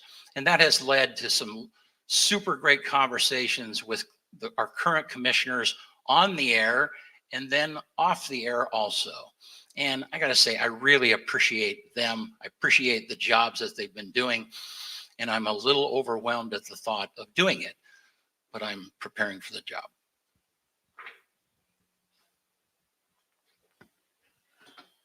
Hi. So I work in 11 Eastern Oregon counties. I started with 4, grew to 11 over time, for like 18 years. So before that, I worked for a 13 county mental health consortium. I worked for 10 years at Union County with the Commission on Children and Families. I was the assistant director. So I work with county commissioners from all across Eastern Oregon. I think there's 33 of them that I work with.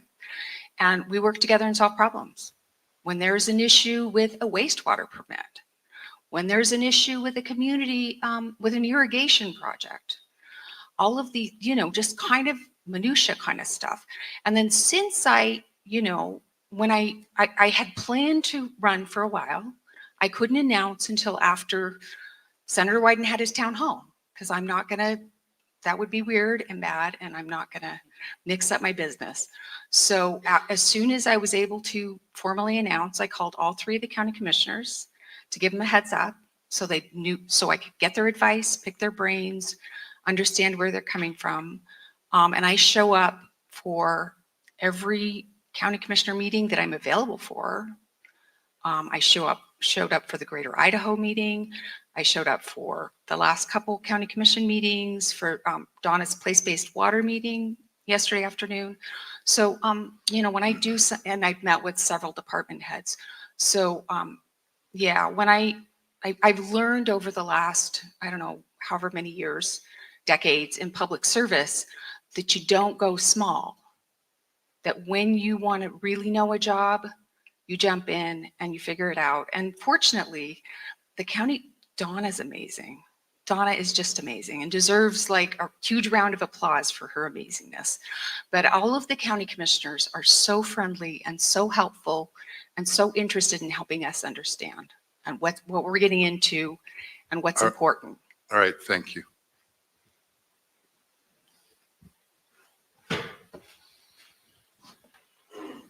Well, I did my due diligence. I looked at the county commissioners, and they've done a wonderful job. I have no disregard or disrespect for them. I don't understand when they get a chance to sleep or eat. I looked at all these ad hoc committees, and then you combine that with the fact that you'll be downtown and some guy wants to yell at you because he's got a pothole in the road and he wants you to get it fixed. Then when you find out he lives on 2nd Street, and you say, that's a city problem. You're talking to the wrong guy. But it's a dynamic job. It really is. You're an advocate for the citizens. That's your primary responsibility. And you want to represent their best interests. And you got to listen to the people. And I learned from a gentleman that was successful in politics for a long time. He said, whenever you get involved in a movement like that, make sure the people have a clear understanding of the issue. And don't confuse them with verbiage. Give them a simple explanation as to what it will mean to them. And he said, if they get the right information in a prompt fashion, they'll make the right decision every time. So fundamentally, this is a job interview to go to work for you people. And it's up to you to decide which one of these 9 you want to hire to represent you in your best interests. And we all have issues. Everybody does, some greater than others. But we have a great community. We have a wonderful university. We have a great medical system. We have a natural resource base. 47% of this county belongs to the Forest Service. That can be a problem. When they decide they want to close roads or whatever, somebody needs to remind them that's public land. It's our land. And there's just things that you need to be on top of. Proactive every day. Don't be reactive, be proactive. That's my motto. Thank you.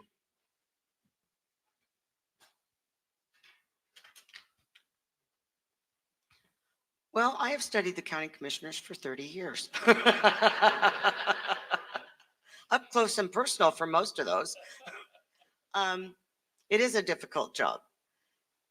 I've been reminded since I filed for office about the phone calls you get at home at night and on the weekends, and the visits you have at the grocery store and on the street with people, because you're the elected official, you're on 24/7.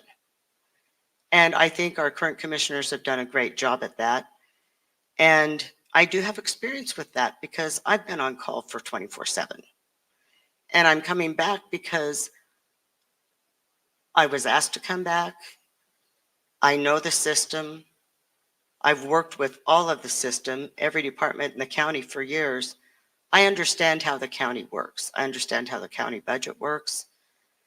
And I think I bring some knowledge and some history as to why some things are the way they are. And there are reasons a lot of things are done in the county the way they are because of laws and because of votes of the people. And we are, as elected, here to represent the people to the best of our ability. Are you going to start with me again?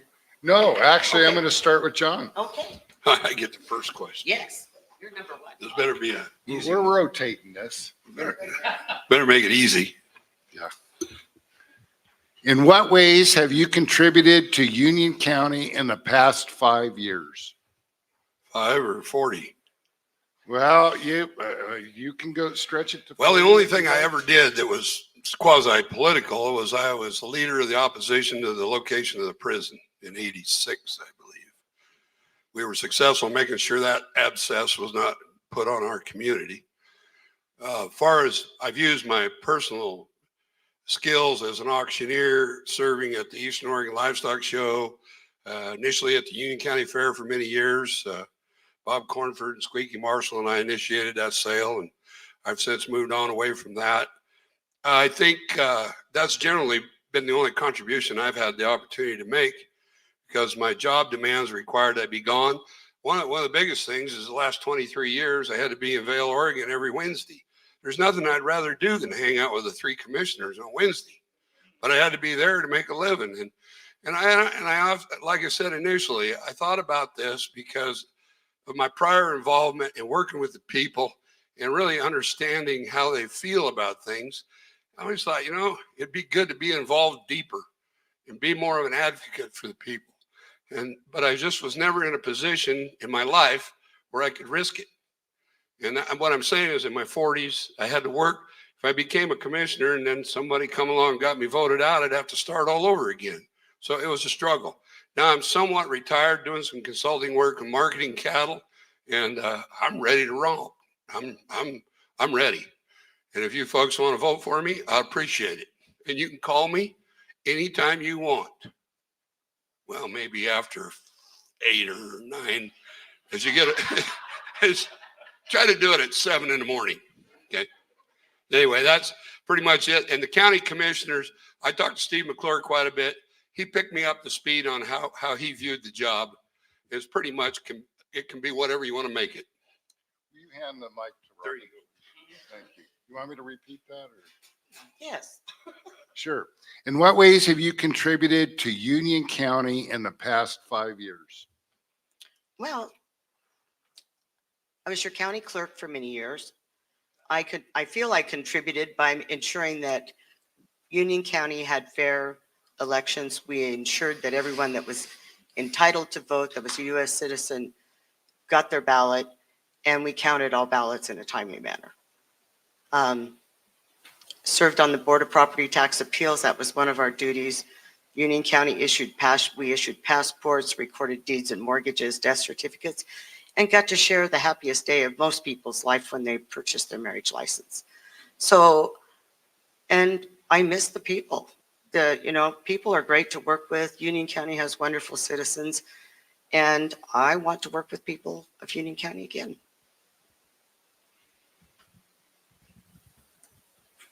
So if I could do like John did and stretch it longer, that would be really helpful. So when I was brand new on the job, one of the first things I did was working on getting veterans health care to LeGrand. And in 2008, we brought in the VA clinic, which I did a ton of work on. And, you know, there's big stories behind it, but you don't need to know all that. I have worked, there was a grant for a forest road that was going, the rules have been changed and it was going to require a 10% match. I managed to intervene and get the 10% match removed so that they could get this $8 million project done without having to do an $800,000 match. So that was kind of a fun thing to do. I've helped people who were having difficulty getting permits for, maybe there was a federal holdup on something. They were having difficulty getting permits for projects and it was costing them $2,000 a day not to have their permits, not to get to work. And I helped them take, that was one of my favorite days. I solved it in 2 hours. So I do have, you know, not as much in Union County. I received the 2023 Above and Beyond Award from the Oregon Wheat Growers.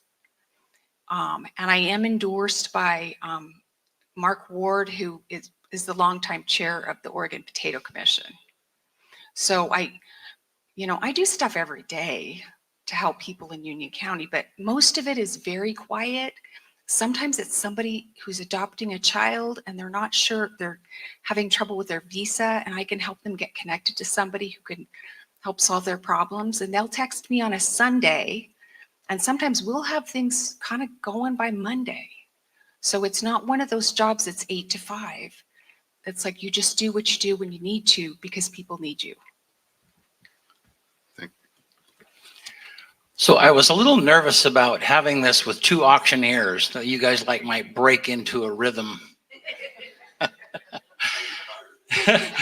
I've been privileged to be able to be involved and support Union County, first of all, professionally through our business, specifically EOL Live TV, which we define that as telling the good stories of Eastern Oregon.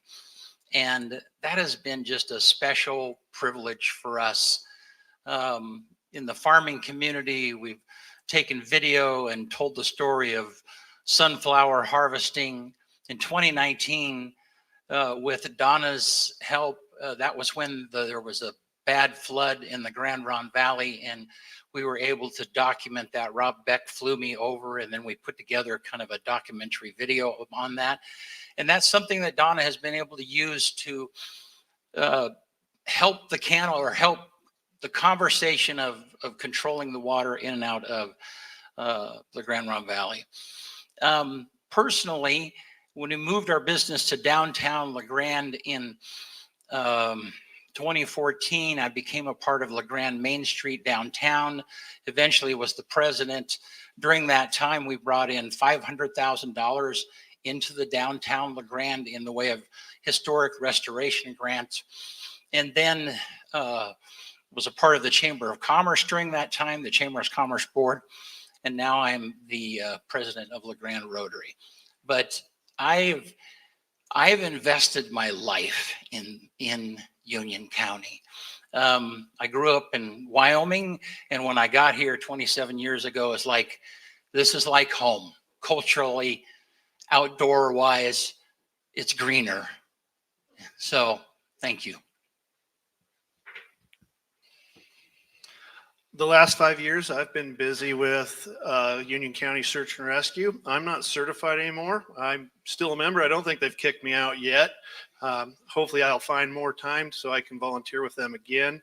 I also am very big into the Union County Chamber of Commerce. A friend of mine asked me to be on the board. I jumped in. Within a year or two, I was nominated and elected chairman of the board. Recently, things happened personally and professionally that I could not continue to give it what I thought it needed. That being said, I stepped down. I'm still current board member. I try to attend everything. I've also delivered meal baskets and gifts for needy children in Island City with the Island City Lions Club. The downtown LeGrand, they've done events. They hit me up and I volunteer. I've been on their committees. I like this community. I love this area. I'll continue to volunteer my time if I can. Thank you. I would need to reach back a little bit also. When I was a Speaker of the House, I got the funding for the expansion of the science building at the college that made that Badgley Hall into a much larger and nicer facility. And I mentioned the fire station in Elgin, though it wasn't completed during my service. It was initiated during my time. And just being part of the community. We did move home in 2015 to be here to take care of our parents who were getting quite elderly. And we had our heads down taking care of that. And it was a full-time job, as you might imagine. And now we have a dear 80-year-old lady that we've adopted who's alone in the world otherwise. But that's the kind of service you give to your community. You reach out, you do what you can, where you can, and try to be the kind of citizen, you know, that you'd find in the Golden Rule, or loving your neighbor as yourself. So that's what we've been doing. Merle, do you have a microphone? Oh, yeah. I do now. Yeah. I've been involved in the Union County since we started here. I happened to meet one of the football coaches in 1979 at Miller's Hardware, and from there became a volunteer athletic trainer at Eastern Oregon State College then, and then later university, and have always been a huge supporter of Eastern Oregon University, volunteering to announce games and run the clock. And I've been running the clock at the football games for a long time. So if you're upset about that, then I'm sorry. But along with that, my service on the IMESD board, Intermountain Educational Service District, it touches every school district and every community in the county. There's some service that, whether it's something that they wanted or was mandated by the state, the Intermountain ESD is in that. And I've been involved with them since 2010 when the merger took place. I've been elected 2 different times. I was on the LeGrand School Board in 1991 to 1999, and thought that at the end of that time that I was going to go do something else. And I did for 8 years, and then felt like I needed to give back to my community again, and ran again for the school board, and been on the school board since 2007 continually. When the judges were talking about the CASAs, I've been involved with the Citizens Review Board, which also takes into the other side of non-judicial type oversight of CHD, and then it was Family Services and the CASAs. And at the beginning, CASAs were very underfunded, and but I've been very much involved in the community. So my involvement in the last 5 years, I've promoted area recreation, winter recreation, summer recreation trails in conjunction with my business partner, Tesman. We've produced all kinds of content related to videos to promoting the area, all aspects of the county. I've also served as a fire lookout in the summers, like right back here at Mule Peak, overlooking Union and the whole county, and then at Point Prominence. So I've spent summers just kind of overlooking the whole county, watching for fires, calling in a lot of fires. I've also had, from the university, I've had several of my students all throughout the county are active and engaged. And anytime I go to a sporting event, my students are either coaches. I see students all over. They're really involved in the county. So I like take some credit for the work that they're doing throughout all of Eastern Oregon. It's amazing how many I see that stay local here. I've saved a few lives, but more importantly, saving humans isn't always as important as when I saved a horse. Right out of the mountains back here, everyone loved that. They don't really care about saving humans, I guess. So if you want to see more, like that's just in the last 5 years. I do a lot of volunteer trail work, all kinds of stuff related to that and recreation. And I've got on my website, briansather.com, I've got my Vita, my resume. If you want to read through like 40 pages of stuff, it's all on there. You can see it all. I can't believe I'm going to be the first one to say this, but in the last 5 years, I paid my property taxes. So that's first and primary, right? We all need that funding so we can operate as a county as a whole and to fund those departments and everything else. So got that check mark. I've also been heavily involved in the Union County Cattlemen's level for the last 3 years. Now I'm acting president, which has also led me to get more involved in the Oregon Cattlemen's Association. And then I've also been involved in supporting the youth of our community in many events, FFA, 4-H, not just selling their animals at Stock Show or Union County Fair, but also attending their banquets, buying raffle tickets for half hogs when they come into the store to see me. I just cannot say no. Even coached a 4th, 5th grade basketball team a few years back, and it had been forever since I've even picked up a basketball. But some of that's kind of the voluntary things that we need in a community just to ensure our youth have opportunities ahead of them. Also, yeah, just have attended many events and banquets. It's been a while since I'd been to the Union County Chamber banquet, but we attended the other night. Wow, what a turnout. It's fantastic to get involved, be social, meet everybody in LeGrand, and that's about wraps it up for me. Who do you want the mic to go to? Merle, Comfort, please. Merle, what are some things you think we can improve in Union County? Well, that's an interesting question because I think that the things that we have in Union County are pretty special. The beauty, I get to drive through the county all the time. I'm not sure that I would change a whole lot of things. I'd like to improve some things, and I've mentioned those before. The infrastructure at the county fairgrounds, but I think this is a pretty beautiful place, and I want to make sure it stays just the way it is. How about we go that way with that? The one thing that's kind of a small thing, but if I take my dirt bike and want to ride up into the mountains of the Umatilla Forest, I run into roads that don't have access there. I think one of the best things the county commissioners have done in past years is legalize ATV use amongst all the trails, but sometimes you go into the Forest Service, if you're on my side of the county in Somerville, and you run into these places you can't take your ATV. So, and it kind of cuts you off from other areas that are legal to ride your ATV. So we need better access on that. But there's an impending travel management plan for the Wallowa Whitman that's going to create some major problems with the freedom we have to drive around our ATVs. So that would be an example of one thing that I think needs some improvement. All right.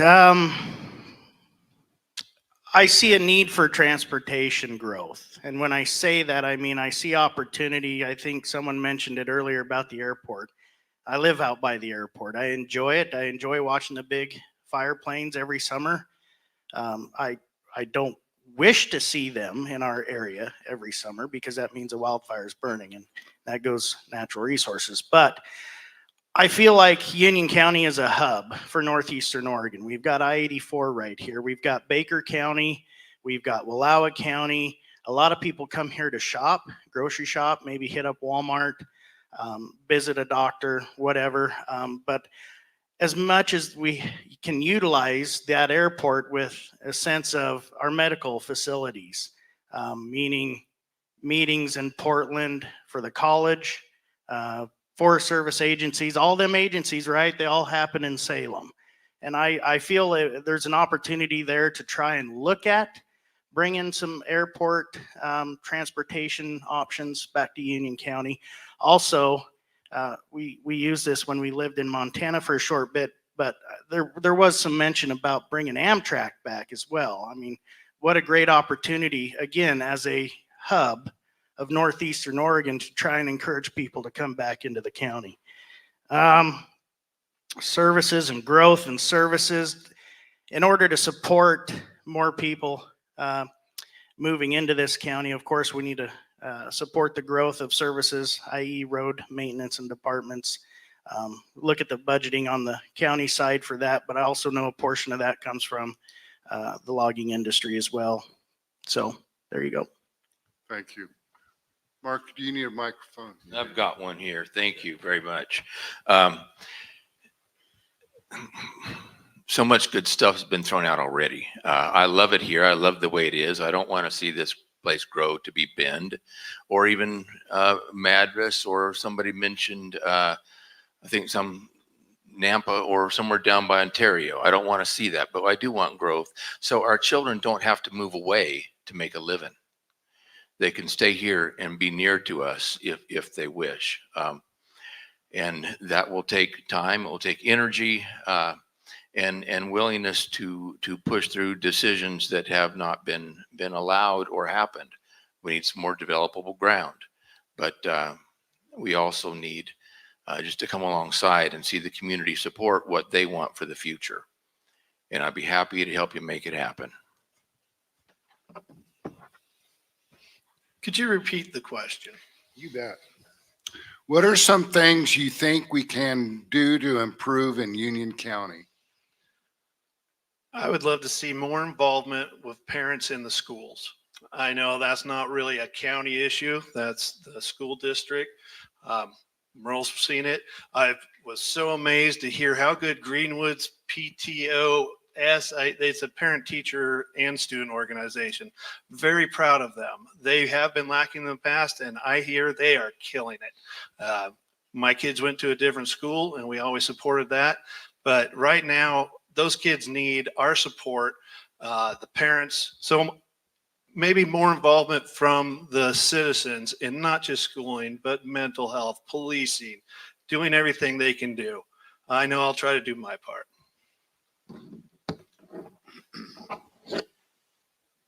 I think Mark said it, and what's on my heart is that we have a place where our kids don't want to leave, our kids and our grandkids. And that, you know, I've been hearing that for 25 years. And, you know, what Jake said about the airport, that's one of the things that is kind of on my heart. We have so many good things here. And if you've been here for a period of time, you forget how easy it is to get to Mira. You forget how easy it is to, in 15 minutes, see wildlife or elk or whatever the case might be. And there are people that are around the world, that are around the nation, and they're looking for a great place to raise their family. They want, you know, whether they agree with us exactly or not, they all want the same common things for their children and their families. They want to be able to be in a safe community. They want to be able to have schools that are influenceable, where they can go and know who their next teacher is going to be. And those are the things that are really unique to us. And we just need to continue to open the paths for those things to happen, for the things to come in. The other thing is we talked about supporting local business. I want to remind you that we have a tremendous medical facility right here in this area. And one of the things that you can do locally is to get your medical care from there. And those are the kinds. Send your kids to EOU, support local. Those big employers are super. I mean, yes, we need other employers, but the first thing we need to do is to support the ones that we got. So that's a great question. So first of all is the housing. I'd like to see a really comprehensive housing strategy for the entire county, where we look at each community, we look at, you know, potential development sites, we look at housing rehab projects for, you know, the older folks who may be eligible for programs from Community Connection, et cetera. So I'd like to see kind of a real emphasis on how do we kind of improve what we have and build some more, so that we're filling that in a little bit. And maybe with more housing, then we could see some prices come down a little bit. The other thing, and I've talked about this with Cody yesterday, I think that was yesterday. Anyway, is the issue in terms of like mental health and alcohol and drug treatment. And what we have right now is kind of not really a system. We have some people who do those things, but we don't have everybody coming together, connecting with each other and trying to figure out how do we cooperate and get more services to people. We don't have, unfortunately, we don't have a residential treatment facility here. We don't have, when people come into the ER and they're in crisis and they are tearing things up, then law enforcement is sitting with them for 3 days, waiting for a bed to open up. We have the opportunity, and I have a lot of relationships with mental health directors from across, from this area. We have an opportunity to look at what other folks are doing, to build on that, to bring folks together and to start filling in those gaps and getting folks into treatment so that ideally, at the end of the day is you get through treatment, you get your record expunged if that needs to happen, you get housing, you get a job, and you pay taxes. Thank you. Could you repeat the question? You bet. What are some things you think we can do to improve in Union County? Well, there's one thing I'd like to do is slow the wind down. I don't think that's going to work. You know, I could pray, but I don't know if he listens to me. You know, everybody's kind of hit on all the issues. You know, the housing thing that's a horrible challenge. Land costs are so high. Construction costs are so high. Today, money costs are so high. I don't know how you create an opportunity for a family to establish a home that they own. It's a, you know, that's a problem that's going to take somebody a lot smarter than me or a group of people to sort out. And I think it is critical. It is critical to have home ownership. I know that myself. I rented for a while when I first landed here. When I acquired my first property, it gave me a sense of pride and accomplishment. And it continues to this day. The healthcare thing, that's important. We have, I think the census said we have about 1,800 veterans living in Union County. They need all the support we can give them. And I don't profess to, I was 4F, so I didn't have to go to Vietnam. I had a club foot, but so I don't even know what that experience is like, but I have contemporaries that went there. Some didn't come back. And I can't imagine what you talk about PTSD. That Vietnam War had to be the worst to create that kind of a situation for people. The drug thing, it's time to get tough. And I really think we have a real problem.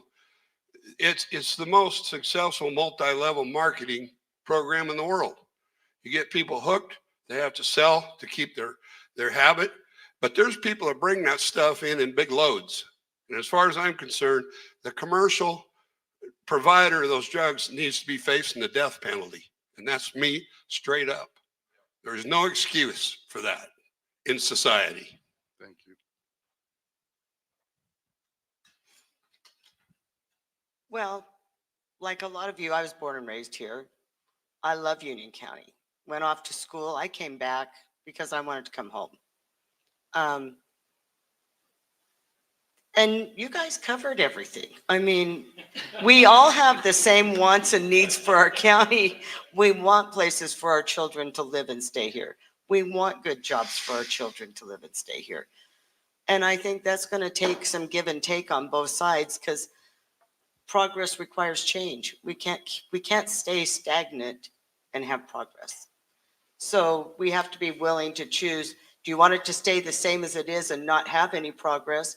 Or do you want to have our children be able to stay here and have good jobs and own property? That requires progress, that requires growth and change. That's my 2 cents. Will you hand it to Kathleen, please? Uh-oh.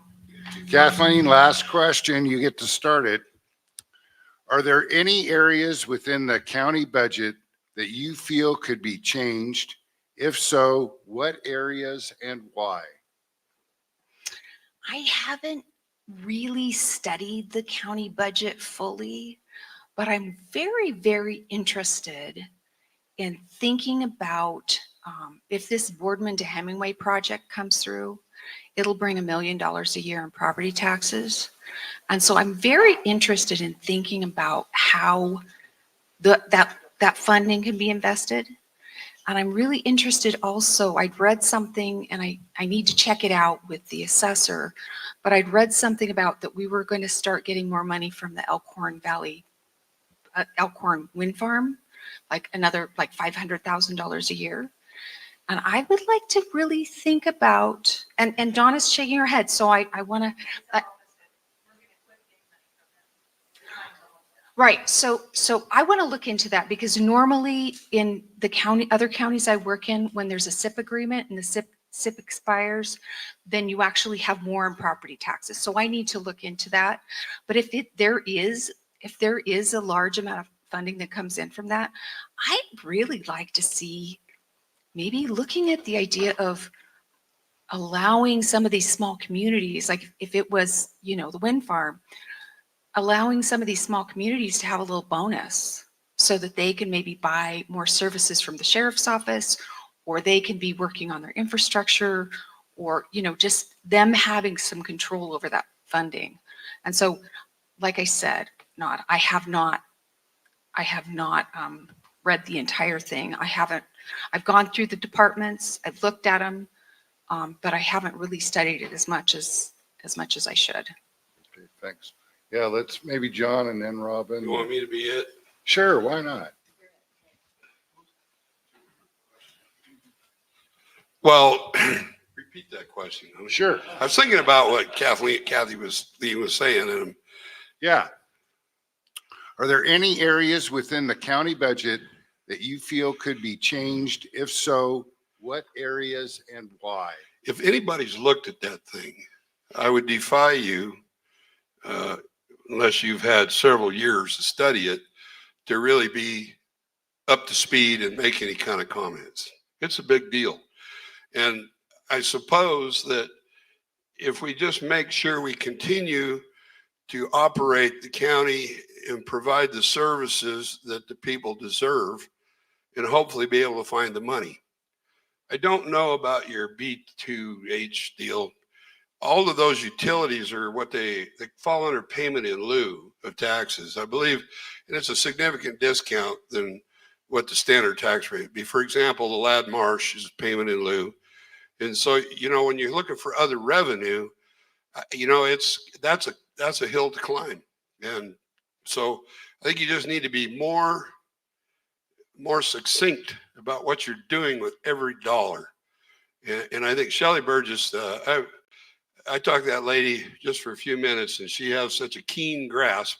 She's an extremely vital employee of the county, of which there's about 35 employees of the county. And we're very lucky to have the quality of people that we have in Union County. The Public Works Department has 650 miles of road. Only 150 miles is paved. They need to keep that stuff maintained. They have over 70 bridges that fall under their care. Those guys, we need to make sure they have plenty of resources to work with. I guess that's kind of a general overview, but the people need as much as they can get for their money. That's the bottom line. I'll be short and sweet. I saw no changes to be made to the budget and how the money's spent. You actually read that thing. I have one of those. Yeah, on page 35, line 19, I'm just kidding. That's a crazy question. Yeah. Yeah.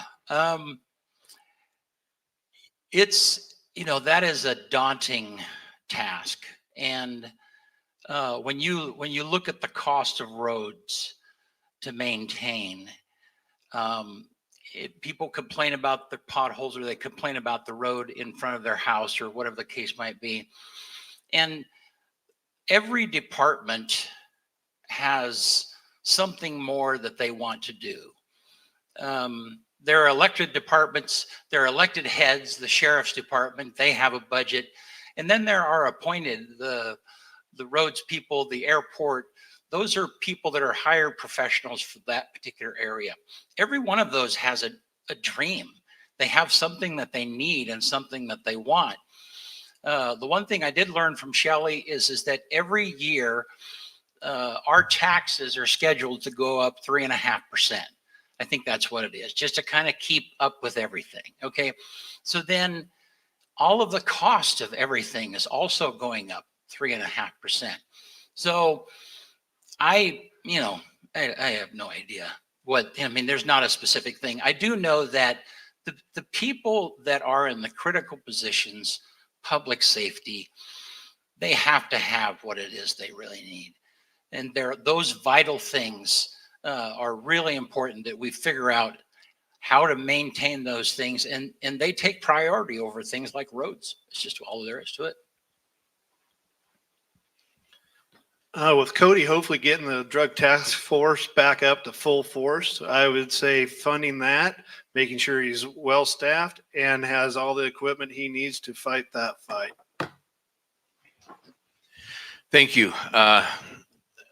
When I was the state director for rural development, I had an agency of 82 people and was bringing in about 110 million to the state a year in value.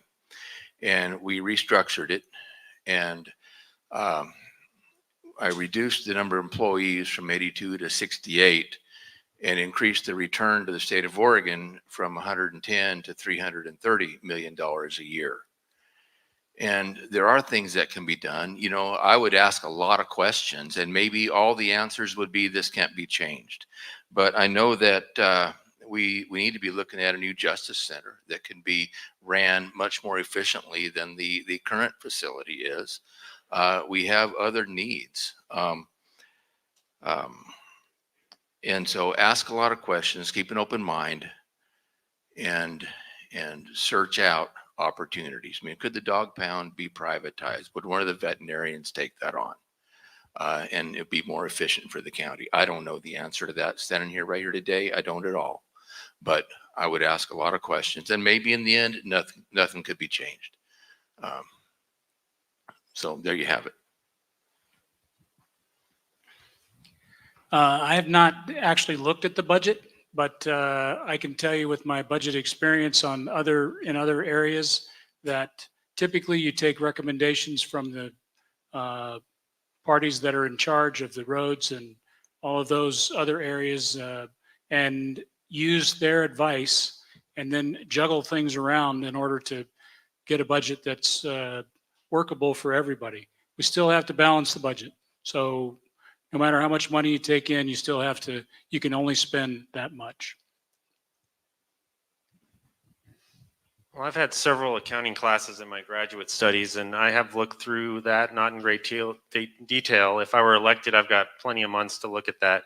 What I have looked through, there's a couple head scratchers, but nothing of note. But I'd say the bottom line, ideally, you'd see a surplus and maybe some lower property taxes or some form of kicker or something. That'd be kind of nice.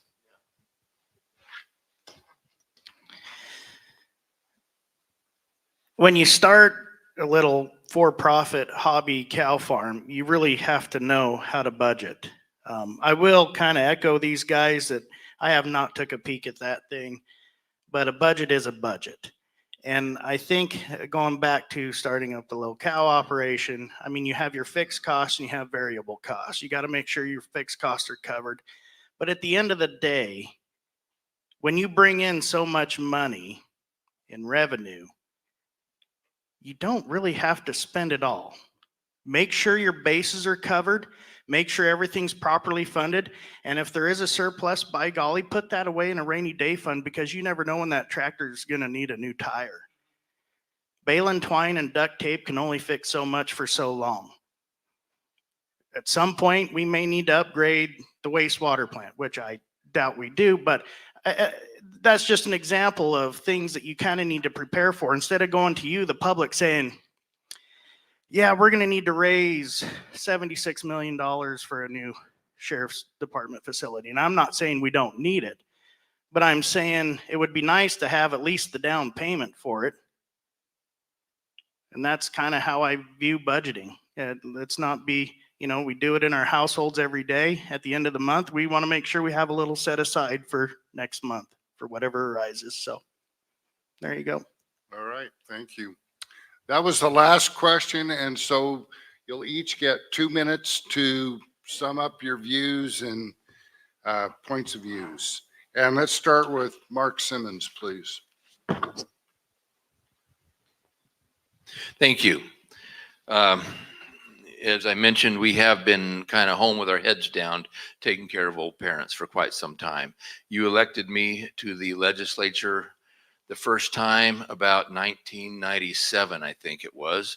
And I served 3 terms, finishing up there as a Speaker of the House, and then went to work for the nursery industry for 2 or 3 years and was offered an appointment in the Bush administration, where I came and ran rural development for him. And then when Obama came in, I left there and went to work in the private sector. I have my own business where I negotiate grass seed prices for a whole bunch of farmers in Oregon, Washington, and Minnesota. I negotiate the price the dealers pay the farmers. So that's an introduction as to what I've been up to. So I've been, I'm not in government. I'm not a lifelong politician. I never dreamed I'd be doing this again, quite frankly. But after a lot of arm twisting and encouragement, you see all the signs going up. I'm not putting them up. But if you got a location, I'll call somebody and it'll go up.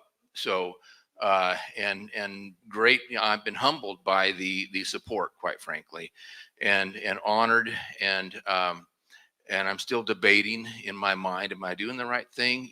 But I love this place. I love this county. I was sitting in a field with a farmer out here by Elmwood the other day, and we just stopped to look at the beauty of the place we live in. And we are honored, and we are so fortunate to be here versus someplace else in the world. I've traveled a lot, but this is what I love. All the times we were gone, we were back a lot, and the house wasn't even locked. We just close the door and leave, because that's the kind of community we have. And we don't do that anymore. But I would like to know that we have those kind of values in our community. And so the red card is up, and I finally used 2 minutes. Thank you. What Let's do you go want to me do? Caleb next. Okay.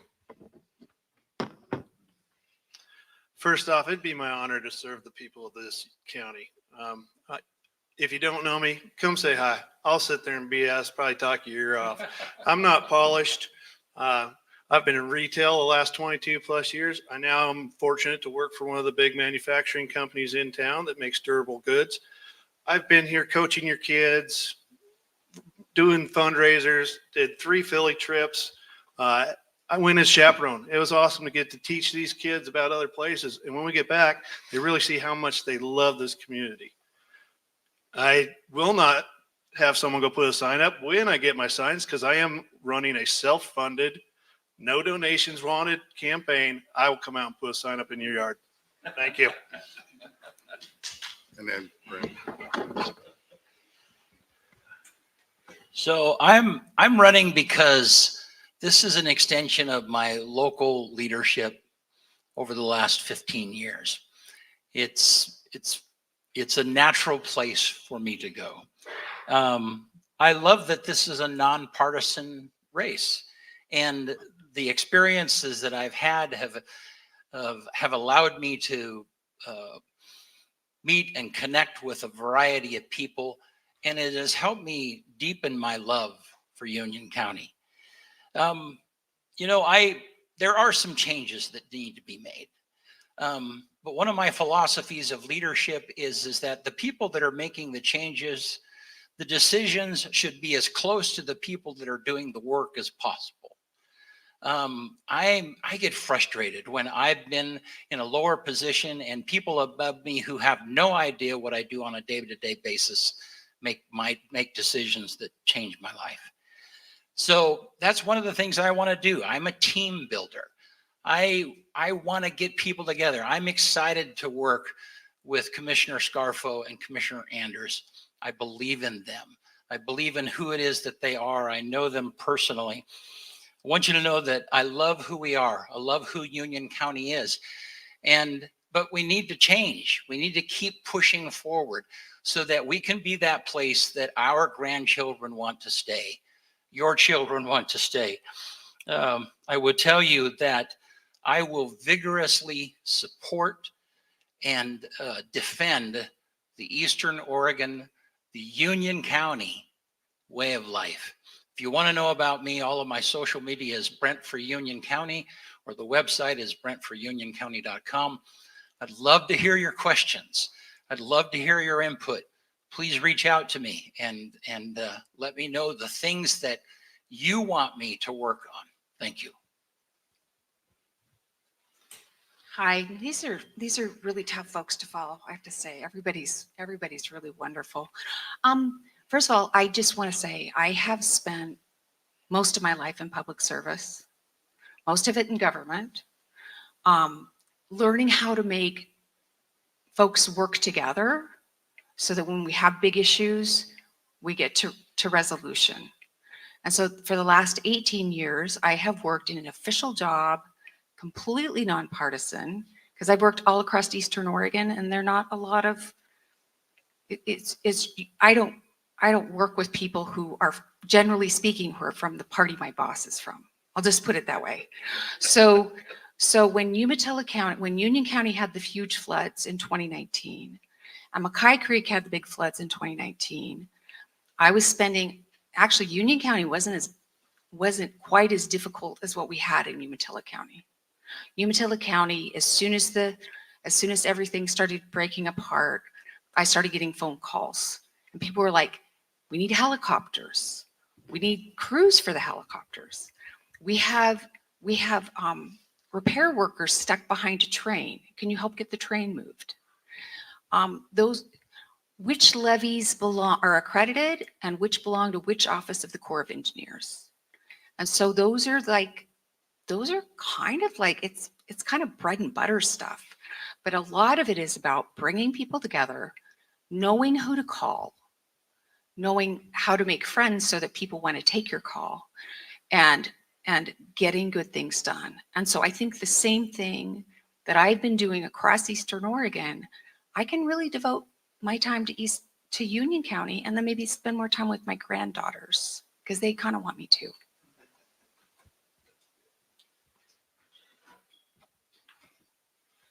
Well, I don't know if you noticed, but I'm pretty passionate about this place and the people. And I think they deserve a government that gives them all it can within their constraints. And I don't know how to say it otherwise. We have a wonderful group here. I got no problem. I could vote for any one of them myself. But I want the job because I think I can do the job. And I think I know the obstacles. I know the other side of the state is a major obstacle. And I don't have any problem going over there and beating on doors and making sure they know who we are and where we are and what we need. And I'm pretty sure I've heard from guys that have been involved in that kind of work, you'll see them running from you because they don't want to face the truth. And I really believe that. And I think, running the county budget, that's a big part of the job. But advocating for the citizens of Union County is extremely important, not just in Salem, but in Washington, D.C., wherever we can go. It doesn't matter. Wherever we can go and tell our story and try to bring the focus to improving our lives in this county. And I don't have any problem with the commitment. My wife tells me, are you sure you want to do this? Because I do have one bad habit. It's called crappie fishing.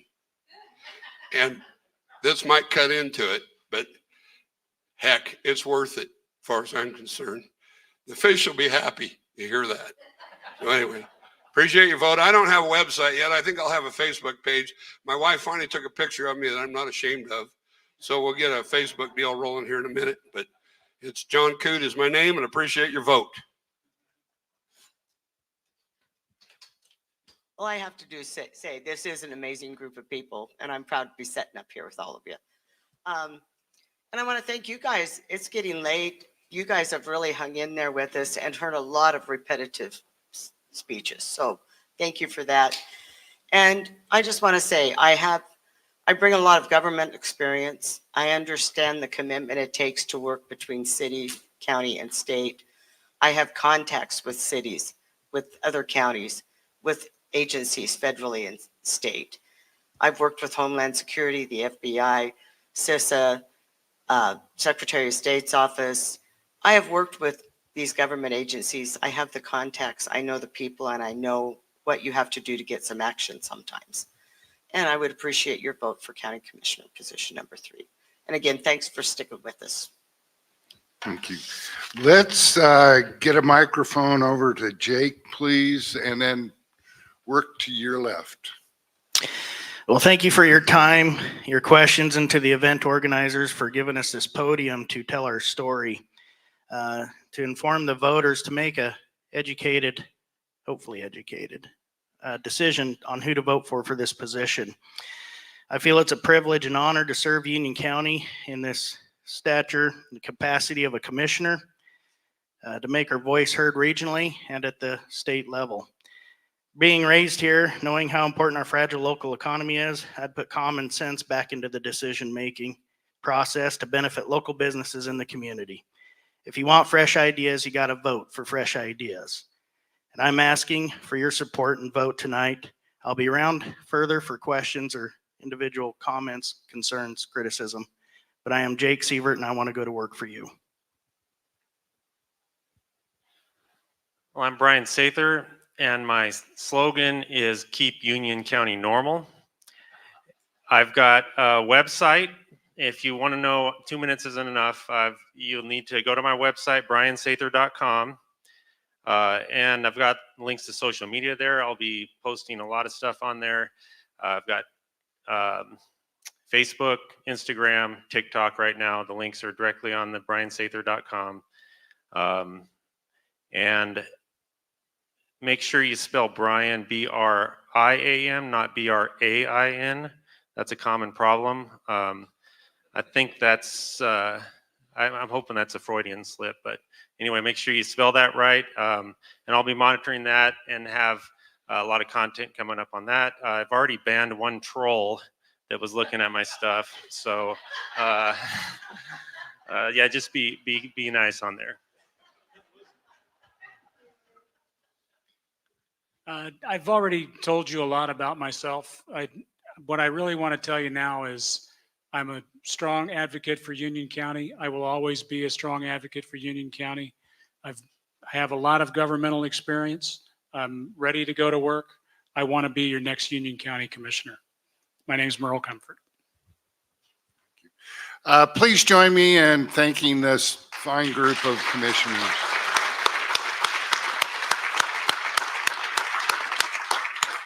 And with that, I believe we're done, correct? All right, thank you for coming tonight.